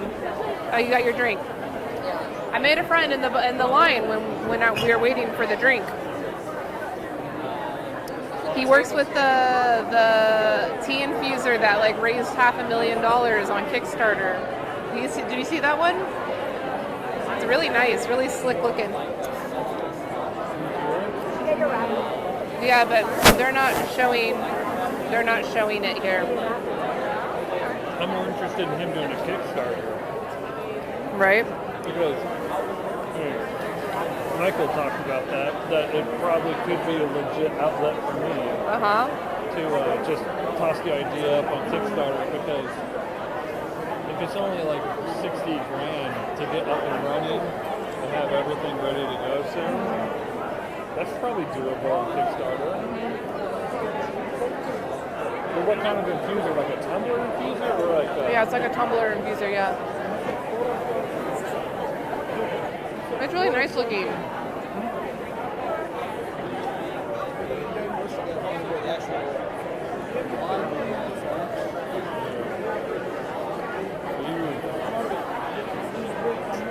Are these people becoming more familiar or a lot of them new? No, familiar. I know that guy. I want to go say hi to people, but I also want to eat this hamburger. Scarf it down.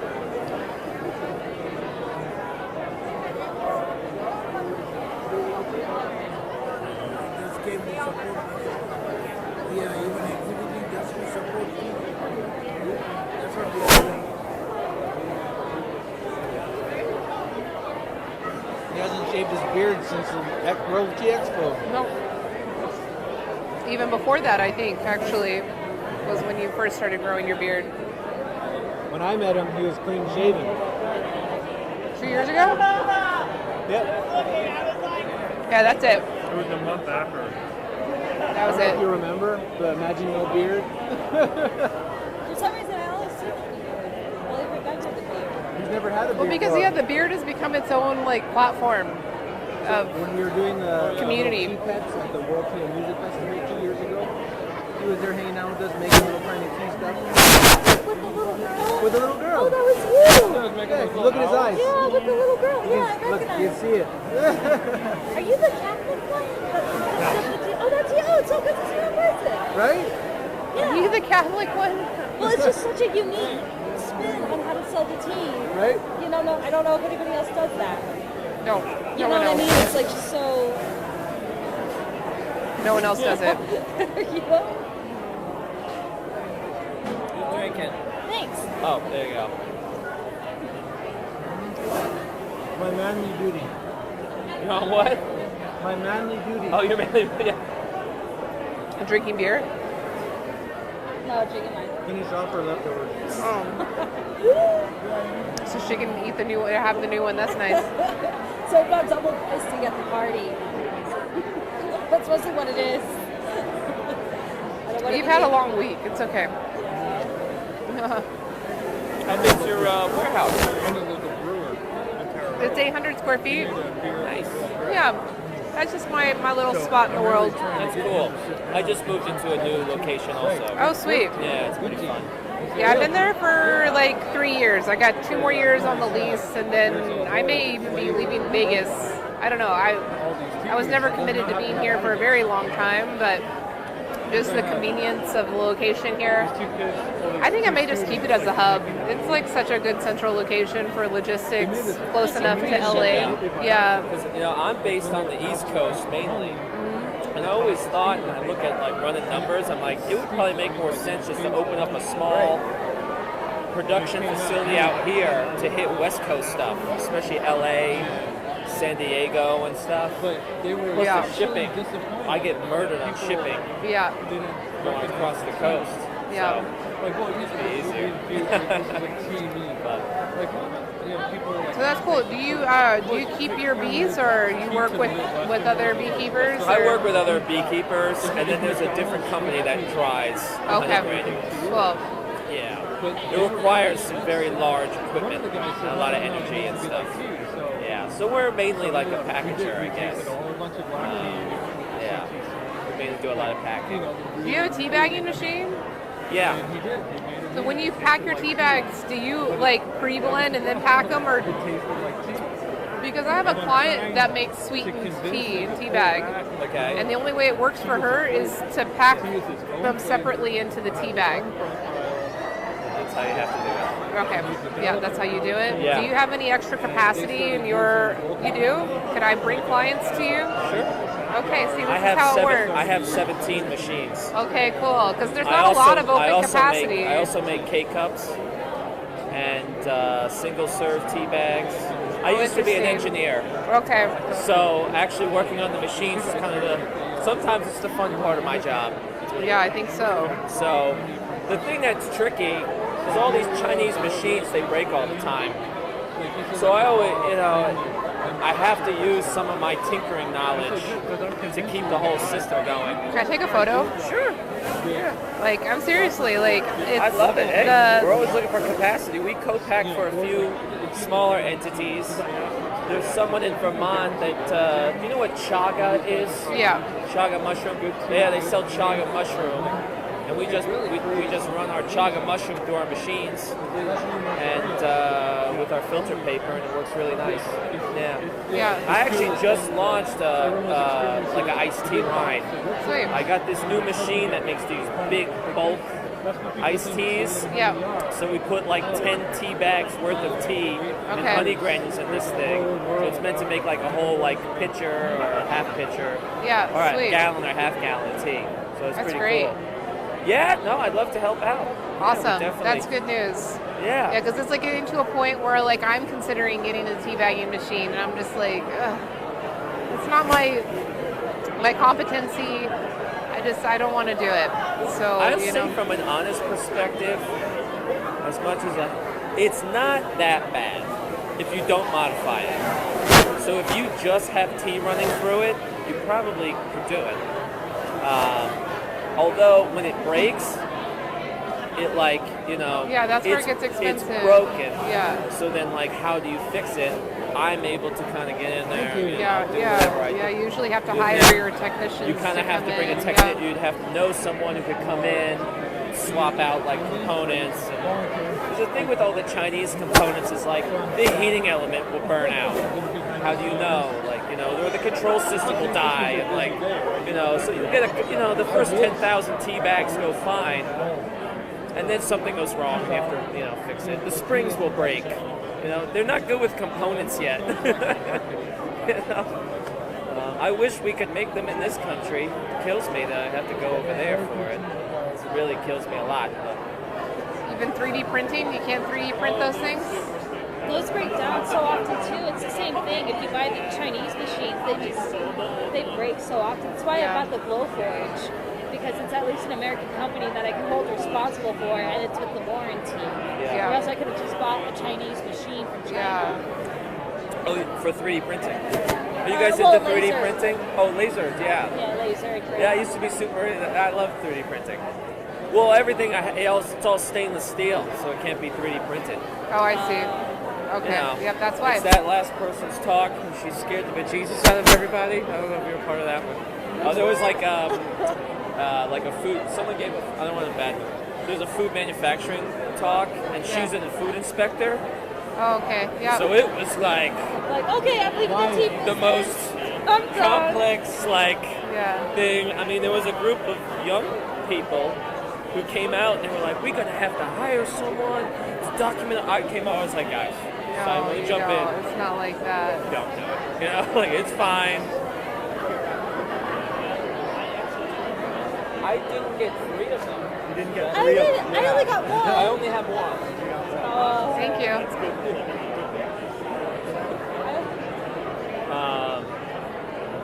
Yeah, there was another consulting company like last year that terrified me too, and I was like, oh my god, like it's bogus, but then it's not bogus. Like it's true, but then it's not as scary as they make it out to But be. if you want to cross your T's and dot your I's, like all that, you got to do that, because like if someone whistle blows on you, they can't. Right. Yeah, and it's I just fucked don't up. know. I don't know of any company that, I mean, unless you're a large size, that gets inspected by the FDA. Tea company.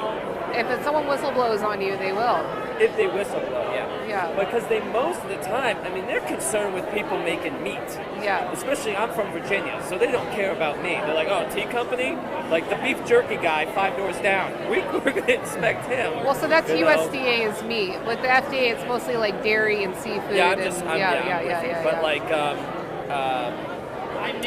I mean, I only get it. My facility only gets inspected every 2 years from Virginia. And you're lucky to get that, because a lot of places, like I've never been inspected. The FDA's never come to me ever. Yeah. Ever. I got all the programs in place. I'm a food scientist. That's my background. Oh, actually, yeah. I used to do that shit, but. And I like I templatize all that stuff out for my clients. I have it too. Because a lot of small businesses don't know how to do it. So I just like, oh, here's a template. You can just plug your shit into this. Great. I only do it for my highest, active clients. If not, I have consulting services myself, and people have hired me to do it. Yeah. But yeah, the FDA will never come. It has to be done. It has to be done. It's just, it's not scary. It's just a procedure. It's not as scary. Yeah. What is scary though is if you start feeling like confident that you can like import your own products, and you start importing things and things get turned around and sent back because you didn't fill out the paperwork right. That happens, and that's It almost scary. happened to me. That's scary because it's It like almost happened to me. $10,000 a product that. I had a container. Actually, it's so funny. There's a company tomorrow they're selling these things called ginger honey granules, which I've been using for 3 or 4 years. They're fantastic. But anyways, I had a container, 40-foot container full of these ginger honey granules, and they hit the port and they changed the code used to classify them. Yeah. I don't know the details. Yeah, that'll mess up your paperwork. Oh yeah, they were like, we can't bring it in. I had to get on the phone with people. I was like, you got to tell me you can't send this container back. That's like not an option. Yeah. Like, That's because I had run out. Yeah, but Jenny it was, Dodd was talking about that today. yeah. So there is It serious. can happen in like a nightmare scenario, but I mean, I think they hold it at a bonded warehouse now, right? After they bring it in. So And you have to pay for that too. Oh yeah, well that's what happened with these ginger granules. They got stuck in a bonded warehouse. It was like an extra $1,000 for like 5 days in a bonded warehouse. It's a complete waste. Right? Yeah. It's a complete waste. Yeah. So that can be pretty scary for a The small container? business. The shipping. Yeah, just the product alone. How much was that? But it was like a year's supply or whatever. I was trying to get the cost down because I got a container and I just slammed it full as much as possible. That's what's cool about working with the lease too, is that she'll let you buy in on containers, so you don't have to buy the whole container yourself. Yep. You know? Yeah, you use a freight forwarder. No, I mean now I'm getting to the point that I'm just gonna rent my own sailboat. Just fill it. Oh, can I be on it? Can I go on at your sailboats? I'm gonna learn. Do it. I'll learn I'm ready. I hope someone cuts the whole crap out of this stuff. Because, like, sometimes I run the cost down. I'm like, you buy an old ship, you put 50 containers on there. Can't someone start that business? You know? Like, it doesn't make sense that it's this much money. You know, you're going from one place to the next. I don't know. Maybe you got to bribe people on the high seas or something.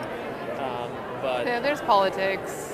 But You need the clipper ship. You had to bring back the clipper ship. Yeah, the old tea races. It will. The glory days of the It will. That's right. It will. It will. It will. It get there. You know, because I don't know how your supply chain is this year, but it's a wreck. From India and everywhere, everything is more expensive because, like, they're sending empty containers to China because, like, there's so much of an export demand from China. Empty containers going there, so every country is short on containers right now. It's because they keep shutting down these cities. I'm like, I love Alibaba, so I get on there all the time. And I'm like pen pals with a couple of these like ladies that respond to me, and they're like, "Oh, they shut down Guangzhou today because 6 cases of COVID." I'm like, 6 cases of COVID? Yeah. It's like, we got 10,000 a day over here. Open up the city, you know? Like, let the ships flow. Everybody handles things differently. Yeah. But yeah, no, it's a challenge. So like I'm So do you ship like whole containers? I do, yeah, but not as regularly as like a normal commodity importer because I don't like to work with the cheaper teas, and it's not because I'm a snob. It's because the cheaper teas do not serve the farmers. Like the farmers make no margin on it. It's like it's a waste of their energy and time. They don't taste as good either. They don't taste as good. Yeah, so then it also like dilutes their brand in the market. Right. Because it's like, oh, Assam CTC teas should be cheap and they should be tasting like this, and it's like, no, actually, handcrafted teas from Assam can be very valuable and can taste like this. They can taste delicious. Yeah. So the price point of the products that I bring in on average is about 25 to 50 times more than a commodity.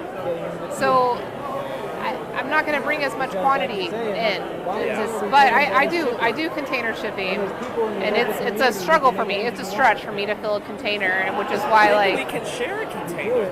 Yeah, so that's the principle, is to share. But again, I have a very high standard of what we work with and what we support. So you know what I mean? Yeah, sure. But yeah, I work with a lot of proxies. Like my whole platform is like built for all the different value adds to work together versus it's like it's only between the farmer and the business buyer. It's like, no, there's a lot of other working parts there. And if you deny that, then you're going to be giving FedEx 80% of the money when it comes to this. Because, like, yeah, this direct trade, this romanticization over direct trades, like I buy directly from the farmer and air shipments, small FedEx. It's like, you're paying FedEx $40 a kilo. I just did. I ran out of black tea in an emergency. I ordered 100 kilograms from this farm in India, and it was like whatever it was, $800. And then it was like $800 to ship it, or $1,000. And I haven't even paid the duty yet. That was just to ship it. So it's crazy. It's like way too much. Yeah, shipping's a lot. And it's environmentally detrimental as well. You know, the air shipping. Yeah, it's bad all around. Yeah, even the cargo shipping is bad for the environment. Oh, the containers? Yeah, no, you know, like container ships, the big container ships. Yeah. That industry contributes to 12% of the world's total carbon emissions. Just that industry alone. I mean, it's big. It's a lot. I'm much more of a pollution man, to be honest with you. The stuff that goes on in the ocean is a travesty that no one discusses. Yeah, no one talks about it. It is like, you got fuel dumps, you got all those ships polluting the ocean, then you've got plastic that we make here, ship it to Thailand. You know, it used to go to China. They don't want it anymore, so it goes to Thailand. They're just dumping it in the ocean. I mean, I feel like carbon, we all get caught up. Listen, I'm on the side, but I'm an engineer. We can solve the carbon problem. What we can't solve is microparticles of plastic destroying the food supply because all the water and fish and fresh water is contaminated with heavy metals and plastics. That is what's going to destroy humanity. We're making the planet uninhabitable. All those freaking pesticides, I get really mad. Those pesticides, the ones that never break down, they're like rampant everywhere now. It's giving everyone cancer. God, it drives me nuts. Yeah, Obviously. it's Sorry. insane. Yeah, It is insane. It's insane. You I know, wish and all we we could do grow more is tea in the U.S. we can, but just the labor cost is so much higher here. You know, you got to pay. I sell tea grown in the United States. You want to buy some wholesale? From Charleston? That stuff's terrible. No. This is like handcrafted, beautiful, pristine, virgin white tea from the Big Island of Hawaii. I sell it for $80 for an eighth of a pound wholesale. You know, so that's what it is. It's like, yeah, we do want to support good things, and you know that tea does sell. Like I do sell it. I'm sure it does. I do, and it's sold in the right places at the right time for the right people with the right value. It's not impossible, but like it really does take like a switch in the mind from like Walmart to, you know, it's like it's deep and it involves a lot of very touchy, sensitive subjects. Because like when I started this business 10 years ago, it felt like a no-brainer to me. Like why wouldn't people want to do business like this? Right. And then like ideally they do. They're like, oh, direct trade, transparency. Yes, we're here. And then like when they look at the price sheet, they're like, no. we pay $4 a kilo landed in the U.S. It's like $4 for what? Like majority of that is going to the freight company. Like where is it for the soil and the farmer and the work there? But it's sometimes people like don't even want to hear about it. That's what I have to do a lot.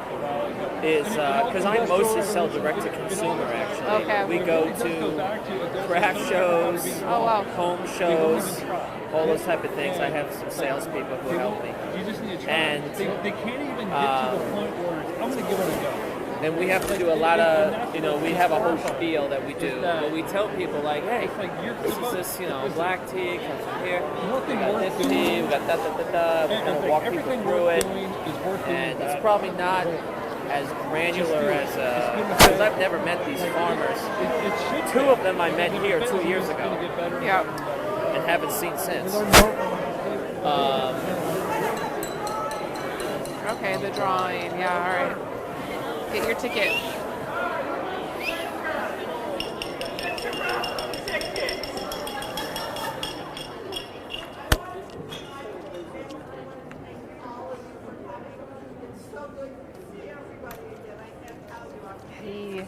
I'm gonna come over tomorrow. Okay, cool. Yeah, please do.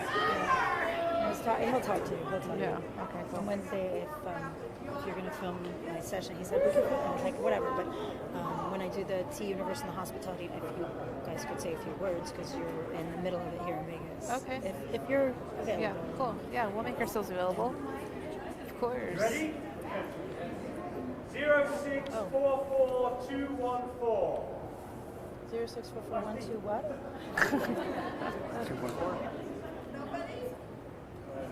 0644214. Redraw? Redraw. Okay, here we go. 0644335.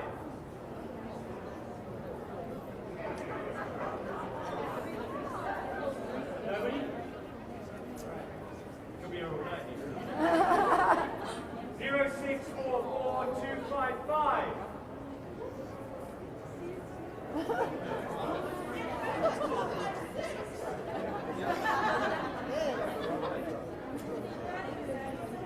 I just want to introduce you. There's a woman from a hemp company. Yeah, I know. Is that her over there? Tamara. Yeah, you met her.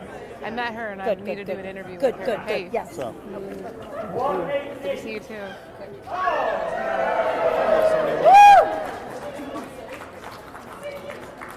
Yeah. So it's a good book. Come tonight to the excess thing. I got a ticket. I'm gonna go because I'm gonna go get in my face all those restaurant bar people at the thing tonight. I know it's gonna be a nightmare, but come on.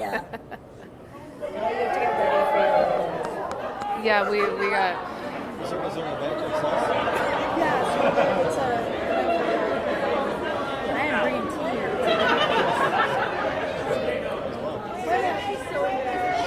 What's the event? Just like for the rest of the bar. You were the winner?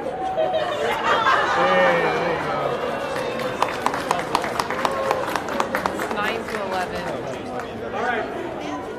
So the lesson is just say I've won, and then somebody's going to come and give you 2, 4, 8. It's just it's 2, 4, 8. Yeah.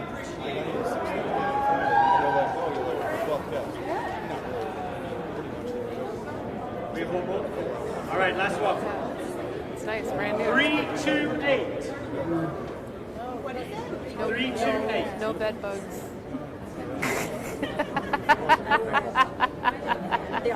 Great. 157. Cold water the first 3 days in the shower, though. I need to take scalding hot showers. I heard they have Couldn't get a hold of it. They're calling a radio station. 183. Whoa, got a winner.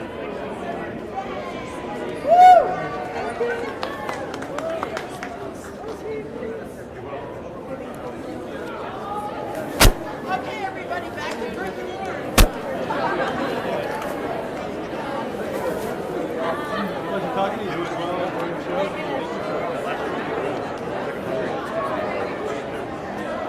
Almost 60 days, 2 months straight. You know what it is? It's the air conditioning. That's what I like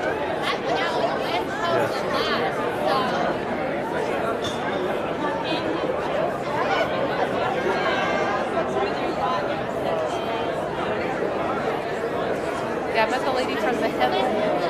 We randomly met in the food line. Yeah, I was like, I want to do an interview with you, which I still can. Yeah. I decided I was going to have a seat because I was staying up for so long. I didn't really pay attention. So I had to sit on this little podium thing.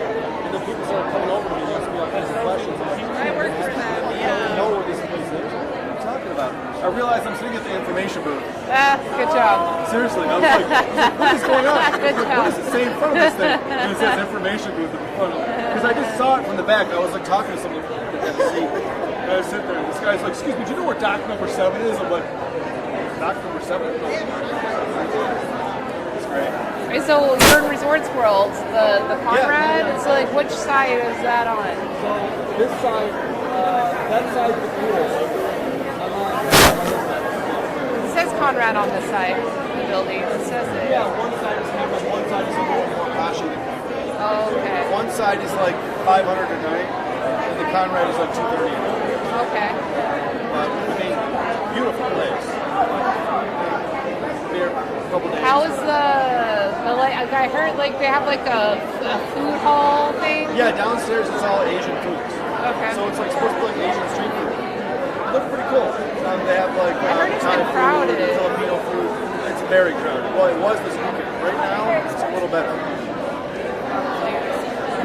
Yeah, I was overwhelmed. I went to like a burger joint, and it was like $25 for a hamburger and fries, which I don't mind paying as long as it's good. When I bit into the burger, it was dry. I told the guy, "You got to put some more fat in the burger because it's not juicy enough." And then they gave me an ice cream sandwich. I just really splurged. The ice cream sandwich, the cookie part of the ice cream, it wasn't soft. It was crunchy. And I'm like, come on, you guys, you can't have a crunchy cookie. So the thing was like crumbling apart while I was eating it. Yeah. And then it was like freezing, and I'm like, this isn't working. You guys got to figure this out. And my meal was like $40 by the time I was done for hamburger, fries, and ice cream cookie. Yeah. And it was like seriously, on a scale of 1 to 10, it was probably about a 4.5. It was, yeah.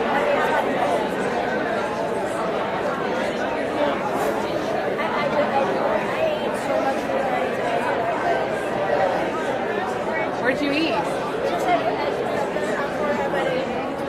Oh, okay.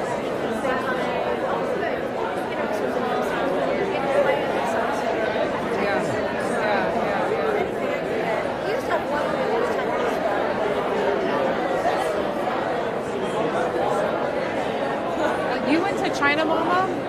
Oh, That's where so you went? good. Yeah, it's pretty good there. The place was killer. I had the beef, the sizzling beef. pepper beef. Oh my god!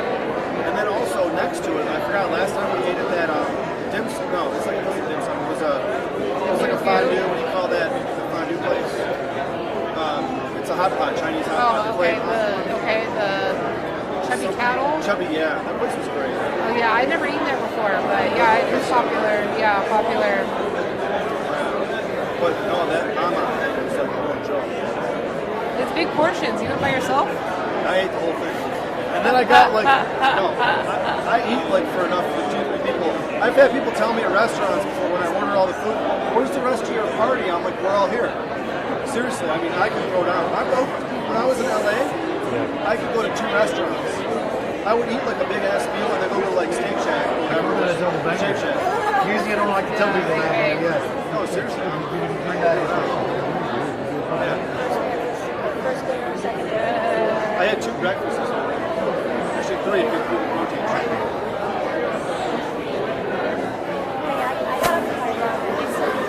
I was up at 5. And last night, after I ate the ice cream cookie, I got on the treadmill for like 40 minutes just to kind of balance out the calories. Keep the blood sugar low after you know that food.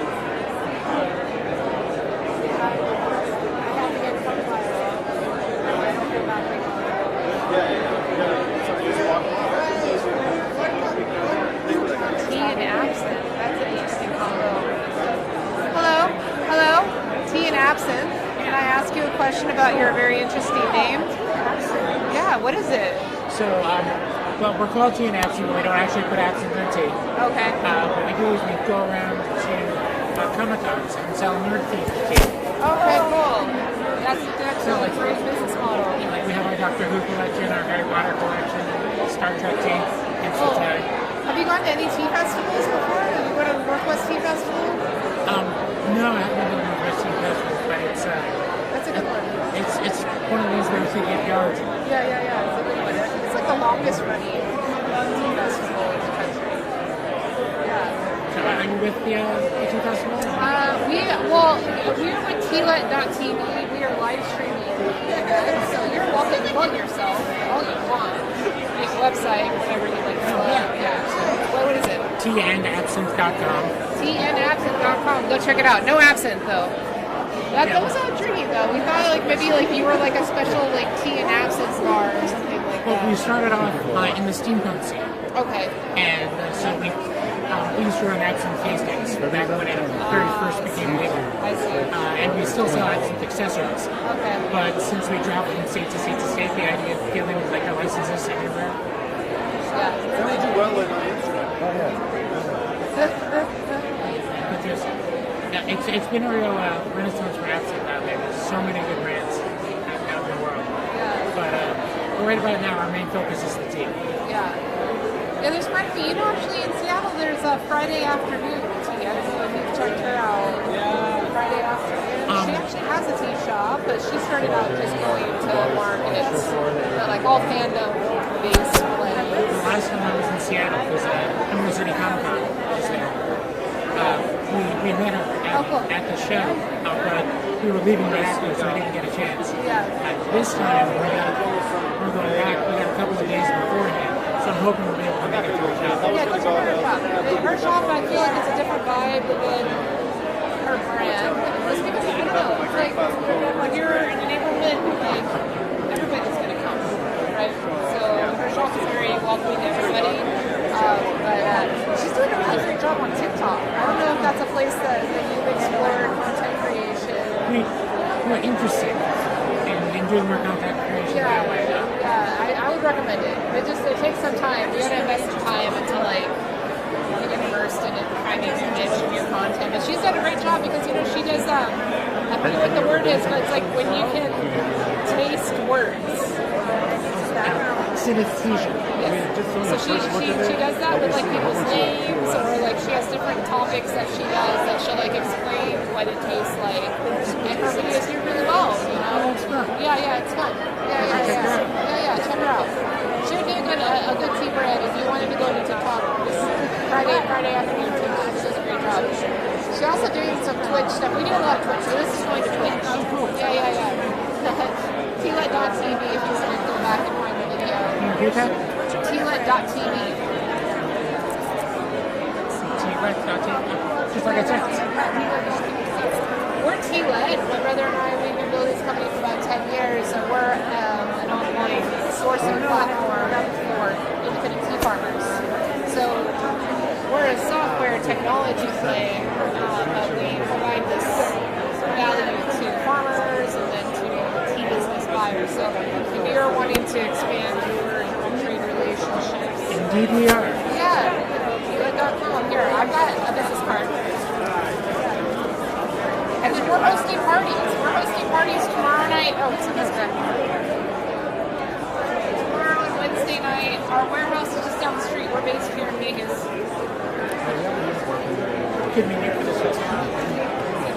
This is my number, my email, and then this is 50 grams of cereal rain matcha. Oh, thank you. Yeah. And this is us. I think there's a sticker as well. Oh, sweet. I'm gonna go on my computer. So cool, the branding. I like that. Probably out of focus, right? Don't have that fancy camera with the out of focus. In a previous life, I was a graphic designer. So. Okay. Oh, okay. Cool. That makes sense. Cool. So where's your next show? Where's the next? So after this, we've got a bit of time to ramp up. And then we have, in quick succession, MegaCon down in Orlando, DragonCon in Atlanta, and then Gen Con in Indiana. Oh wow. Where is it in Indiana? Indianapolis. Yeah, it's that's a big board gaming convention. Okay. And Dungeons and Dragons and stuff like that. And there's a lot of overlap. Yeah, the best. Yeah, they all like to drink teas. That's why tea's been really popular on Twitch. I just started doing it. And at first people were like, are you brewing tea? What are you doing? Yeah, I'm brewing tea, talking about tea, learning about tea. And like now we have like an active audience of people that just love to learn about tea. Of course they'll buy some and get into it. But really we're not. We're more into just educating the market to like get into the lifestyle and like find local brands and then local merchants that you trust and have relationships with and you can support their brands. But the tea lifestyle in general, that's what we most of our business is going to sell. Well, I mean, I happen to be very interested.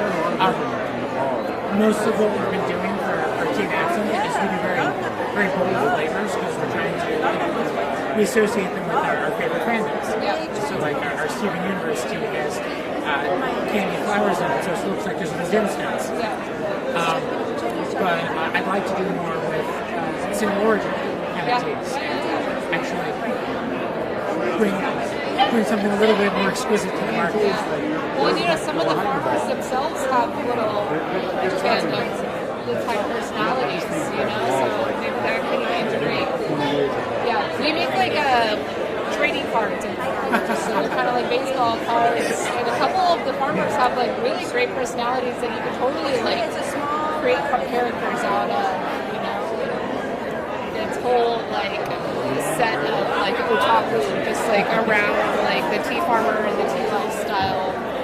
We have one. I might dress up as her. I don't know. A lot of people telling me not to. Like cosplay, you're done. You're too old for that now. But no such thing, right? There's no such thing, right? Like it's always fun. Like who the fuck doesn't have fun? Cosplay's having fun. Yeah, everybody's having fun. But yeah, it's like a tea fairy. She got pink hair, green, big feathers, big purple glitter, and you know, just advocates for like having fun, like the tea lifestyle aspect of having fun and not taking things too seriously, but then at the same time being extremely like reverent towards culture. That's what she is, and she's got her whole own like otaku movements, you know, around what she does as well. I wish I had stickers, but oh, Sri Lanka. Okay. Maybe I'll get dressed up and then I'll have stickers. Because I find she tags everywhere she goes. Stickers, you know, and tells you know. But yeah, you have my contact. Yeah, you can text me. Yeah. That's why I like that business card. Because no one will use that one. That's like it's a nice tag of ceremony matcha. You can just text me and I'll give you the address. Or if you see me again tomorrow or the next day, I will be handing out optional invitations. But we have a really cool party going on. It's just like a mile downstream, just the other side of the world. bars everywhere, tea drinking everywhere. You can start sampling teas. Like if any of our teas in our catalog, you can start sitting there while you could. And then we have like this like really interesting. It's not quite an antique shop, but like that's the best way that I can describe it. And it's like a really bad word to use for it because all of these chinawares are like less than 2 years old. They're not antiques, but it's like one-offs, like beautiful pieces, like hand-painted gold and platinum. Modern artistic teaware. Yeah, modern artistic teaware on a fire sale. So I know you didn't come here expecting to buy teaware, but you may want to see my showroom. My friend, he had this beautiful business. Actually, we exhibited together 2 years ago. We were next to each other, but he ended up having to shut his business down. He had his showroom full of all the samples. The samples are just like one of this, one of that, one of that, one of that. And, you know, it's thousands and thousands and thousands of dollars worth of stuff that, like, he can't really sell to any one person because we want the whole set. We don't want just one thing. Yeah, so that was next year. Like, they're very unique. They're very unique. So I said, you know what, just come bring them to our house. And people can just connect with them one by one. Yeah. That's how it is. So, they're doing my contact. Great to meet you. Thank you so much for the interview. Yeah, awesome. Thank you very much.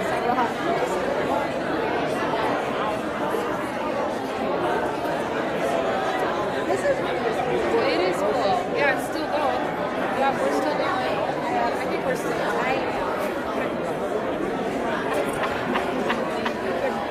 I was telling him, I was like, me just struggling to take selfies just so as mom could help me. But are they serving you? Are somebody serving you? over times the traffic on my all of my just myself was really algorithms, you know, you're sitting there talking, you're producing great content. You're actually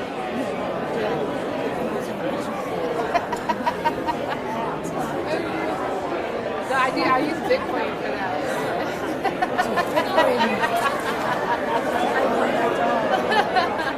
I get very attached to animals and Bitcoin. I mean, it's so special.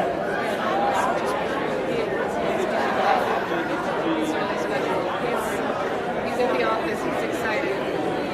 I'm excited to go out and see. Yeah, please. And we'll have the whole thing set up with the bar. And we made all these different cold bottles and ice cubes with the different cold brews. So you can play with it. Yeah. And hopefully, you know, it makes a difference to our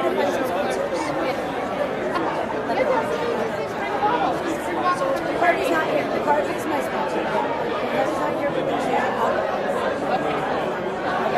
It'll be worth our time because if we've got the camera there, you know, like we can make some nice video for them of making a drink. Yeah. And it's a whole new niche.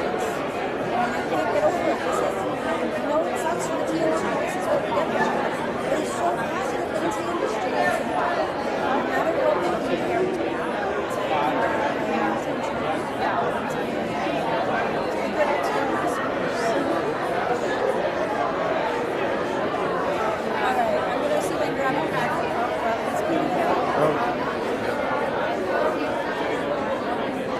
I didn't meet enough people. I only talked to people like this. But I have really good connections, like really weird, like this kind of connection since I was there's a guy who I don't know if he's coming. Afterwards, I don't know how much he's based in Dubai. He's in a bunch of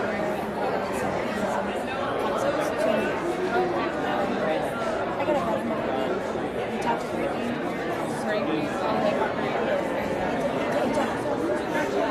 But I don't know, like there's something I want.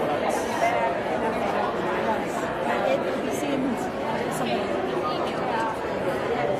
So you're going to the XS party. We have tickets to. Right, yes.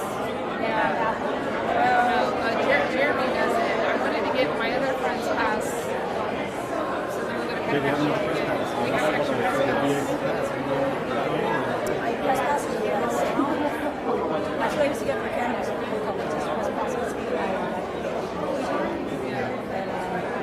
wedding there. That's nice. Especially if you got a nice looking camera.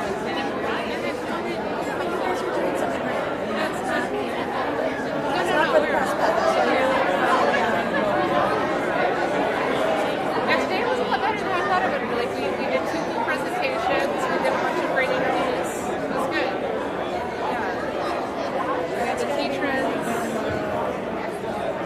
Yeah. I like to see the show floor.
Let's stand about right here. All right.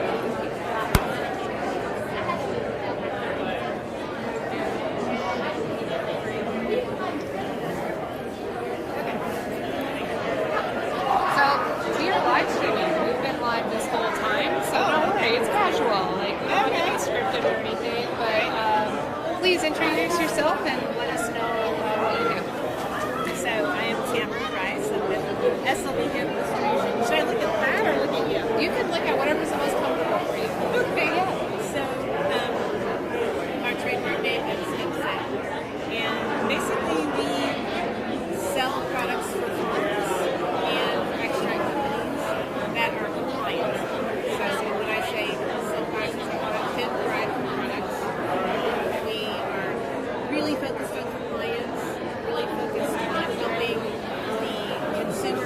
my way over to you. How are you? confident that the Good. products that they're getting. How's Elise? Is she here or Today I'm here back? educating, Yeah. hopefully, the tea industry on the different cannabinoids that are available that can be infused into tea products. We're encouraging water-soluble products, of course, because oil and water don't really mix very well, and the cannabis has got it in oil, so we're suggesting Cool. What's the current trend around the hemp as like a food product? So like versus extracting and then putting those components back into supplements or food. The hemp itself being the food source or the tea itself. What are the current trends around that? there's a lot of talk about infusing hemp-derived products, CBD into hemp, or into tea products. And what we're suggesting and is starting to happen is just use the hemp. Just use the hemp flower, the hemp leaf to make the tea, because the cannabinoids are in there, and as long as your product is compliant, less than 0.3 THC, it makes fabulous tea. Yep, it does. I know all that about it. I'm a huge fan. I'm a big fan of it. I've been advocating for it. It's just there's not a lot of people doing it. It's like the low-hanging fruit, or like what has been introduced before was just like spraying the isolate of a tea product and letting that come out when you infuse. And it's like, when I heard that, I was like, why are they doing that? Why don't they just use the tea? Because to go through the whole manufacturing process just to put it back onto a leaf that isn't even tea, or isn't even hemp. Like, okay, I don't know, but to me the logical thing would be to just, if you wanted to have another flavor in there, blend there's lavender, which is one of the things we started today, was lavender with leaves and hemp powder, and it was all, gluten-free, 0.3 THC, it's about 6% CBD, so people that sipped on it were sipping on really, 20 milligrams of CBD, and it was a cool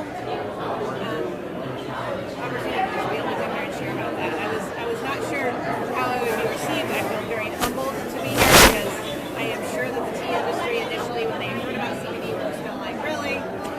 We've been helping people feel low anxiety, go to sleep at night for 1,000 years, and now CBD's coming in and saying, we've got this. they both work. They work in concert with each other. And I feel adamant that this industry there's no better industry to take hemp-derived products or CBD products to the market than the tea industry, because the tea industry already has customers. These are customers that are looking for a pick-me-up in the afternoon, or customers that are looking to sleep. It's perfect. What about like any stigma that may be there, because hemp at the end of the day it's not cannabis. It doesn't have the THC, but it's like flavor and its aroma can parallel. Is there stigma around like just kind of the consumer perception that someone who doesn't identify as a cannabis user that may block them from becoming a hemp user because of that? Yeah, of course. I mean, it smells like marijuana. And I mean, the truth is, hemp is cannabis. If you were to look at a hemp plant, here's a hemp plant, here's a marijuana plant, you try to compare the two, they look identical. The difference is, hemp, by definition, is less than 0.3 THC, and that marijuana is 0.3 THC. That's all it takes. So certainly there is a stigma. What I have seen is it's really hard to convince people until something happens in their own life. And if someone they love has something going on that the hemp-derived product seems to fix, like maybe they have someone who has in their family a busted out knee from skiing or something like that, and then all of a sudden they've been putting this hemp cream on their knee, and then all of a sudden it just quit hurting. They see it, and they're like, oh my God, that really happened, and my son witnessed it, and it helped him better than anything else, and he didn't have to take opioids, and that's when people start to turn around, and I think that the old traditionalists that are We haven't gone far. oh, hi, who's talking? Would you like something cold to drink? We'll give you a cold drink and give it to us.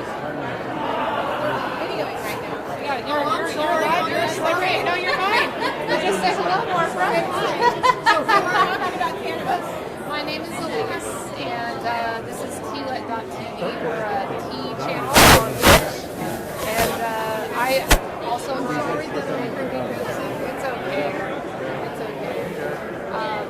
Yeah, I run a tea importing business. It's a software platform, a blockchain-empowered software platform that connects independent farmers to business buyers.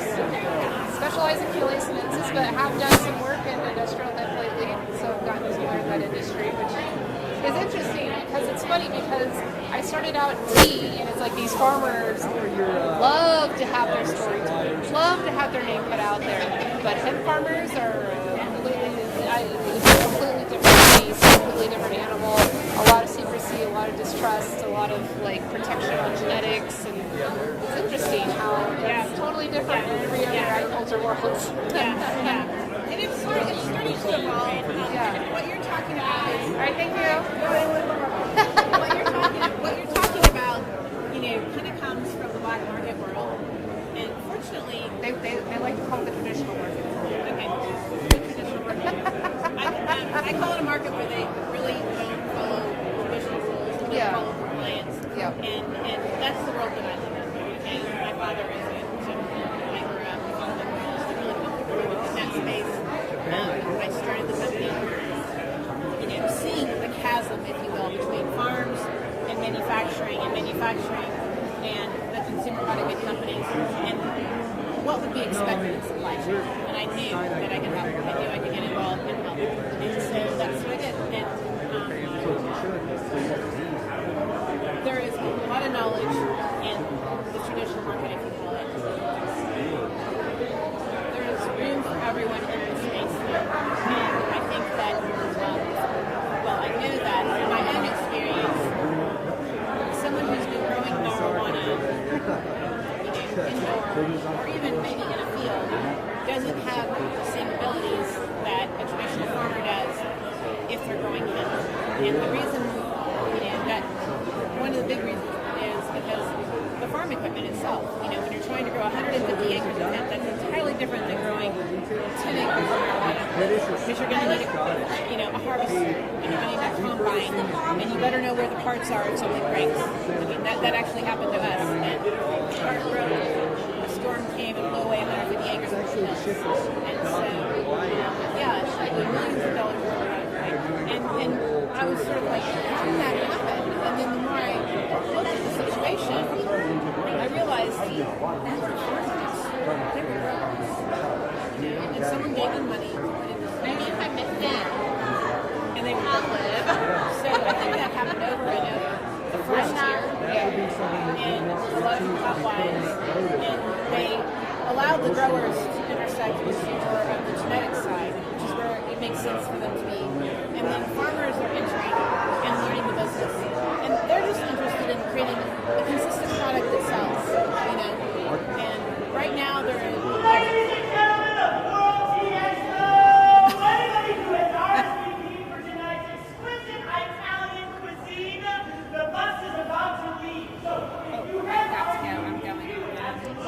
It was great to chat with you. I don't think so, but stay connected. I got something for you. This direction towards the red. Here.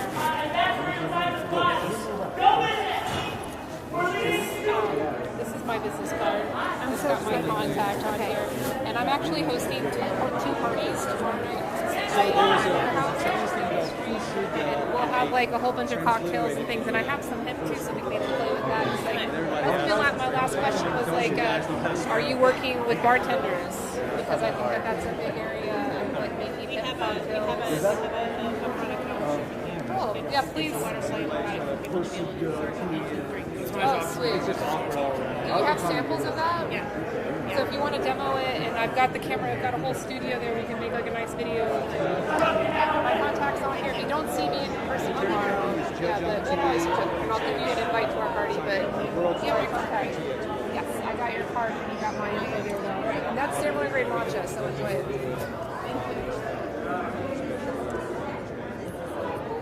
Jason Walker. Hey, what's good up? to see you. Yeah, good to see you too. We were Do you want to have an interview? That announcement means I'm supposed to be getting on the bus with them. But you're going to be on the floor tomorrow? Yeah, we'll be on the floor tomorrow. So yeah, come and maybe we can. Oh yes, and I was invited just now to the after Yeah, please He's interested in some of that fine Chinaware we got. You should see. For his personal collection. Here, let me. I know we have each other's contact, but just in case, you need some matcha, here's some. Like, pretty fresh. It's pretty fresh. I'm going to take this home. This is not even going to get shown in the office. I'm going to drink it all up Okay, myself. that's fine. But my contact's on here, so just in case. This is my business card for this show. Okay. Nice business card, right? Yes, it is. That's a very. That is the most expensive business card probably here at the show. Yes. Valuable. Yeah, it's pretty pimping throwing around for the matcha beers. But yeah, please come to our party. We'd love to have you there. Okay. Yeah. No sound healing this time, unfortunately. That was fun. We, It was. Elizabeth and I did that, and that was fun. Yeah. We won't have that this time, unfortunately. I wish, but I mean, it would have matched like, mostly that art, that girl artist in the pew doing that. I mean, that's like nightclub type of. I mean, that would sort of make sense if you had that again. You know? When you first walk in, you're like, oh, you know, tripped out. You know, it's like someone smart, like mimicking you. Oh, yeah. All right. all right. Hey, enjoy your dinner. Yeah. Are you presenting? No, I'm live streaming. You're doing media focus. Yeah. Okay. We're here to interview. What is the latest thing going on in tea? And I'll see you on the floor. Yeah. All right. Hey, Jason. All right, I think this is a good time to tune off. Are you gonna close it out? Yeah, well, I'll turn it off. But everybody, thank you so much for joining us today. We will be back tomorrow on the Expo floor. Really excited. Yeah, it's going to be great fun. And I will interact with chat a lot more tomorrow. So be patient with us. Have a great night. Bye.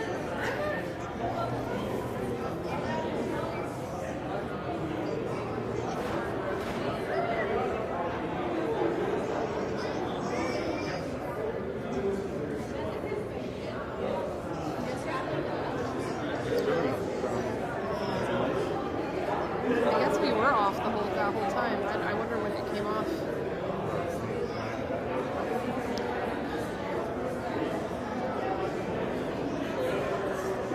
It's still on?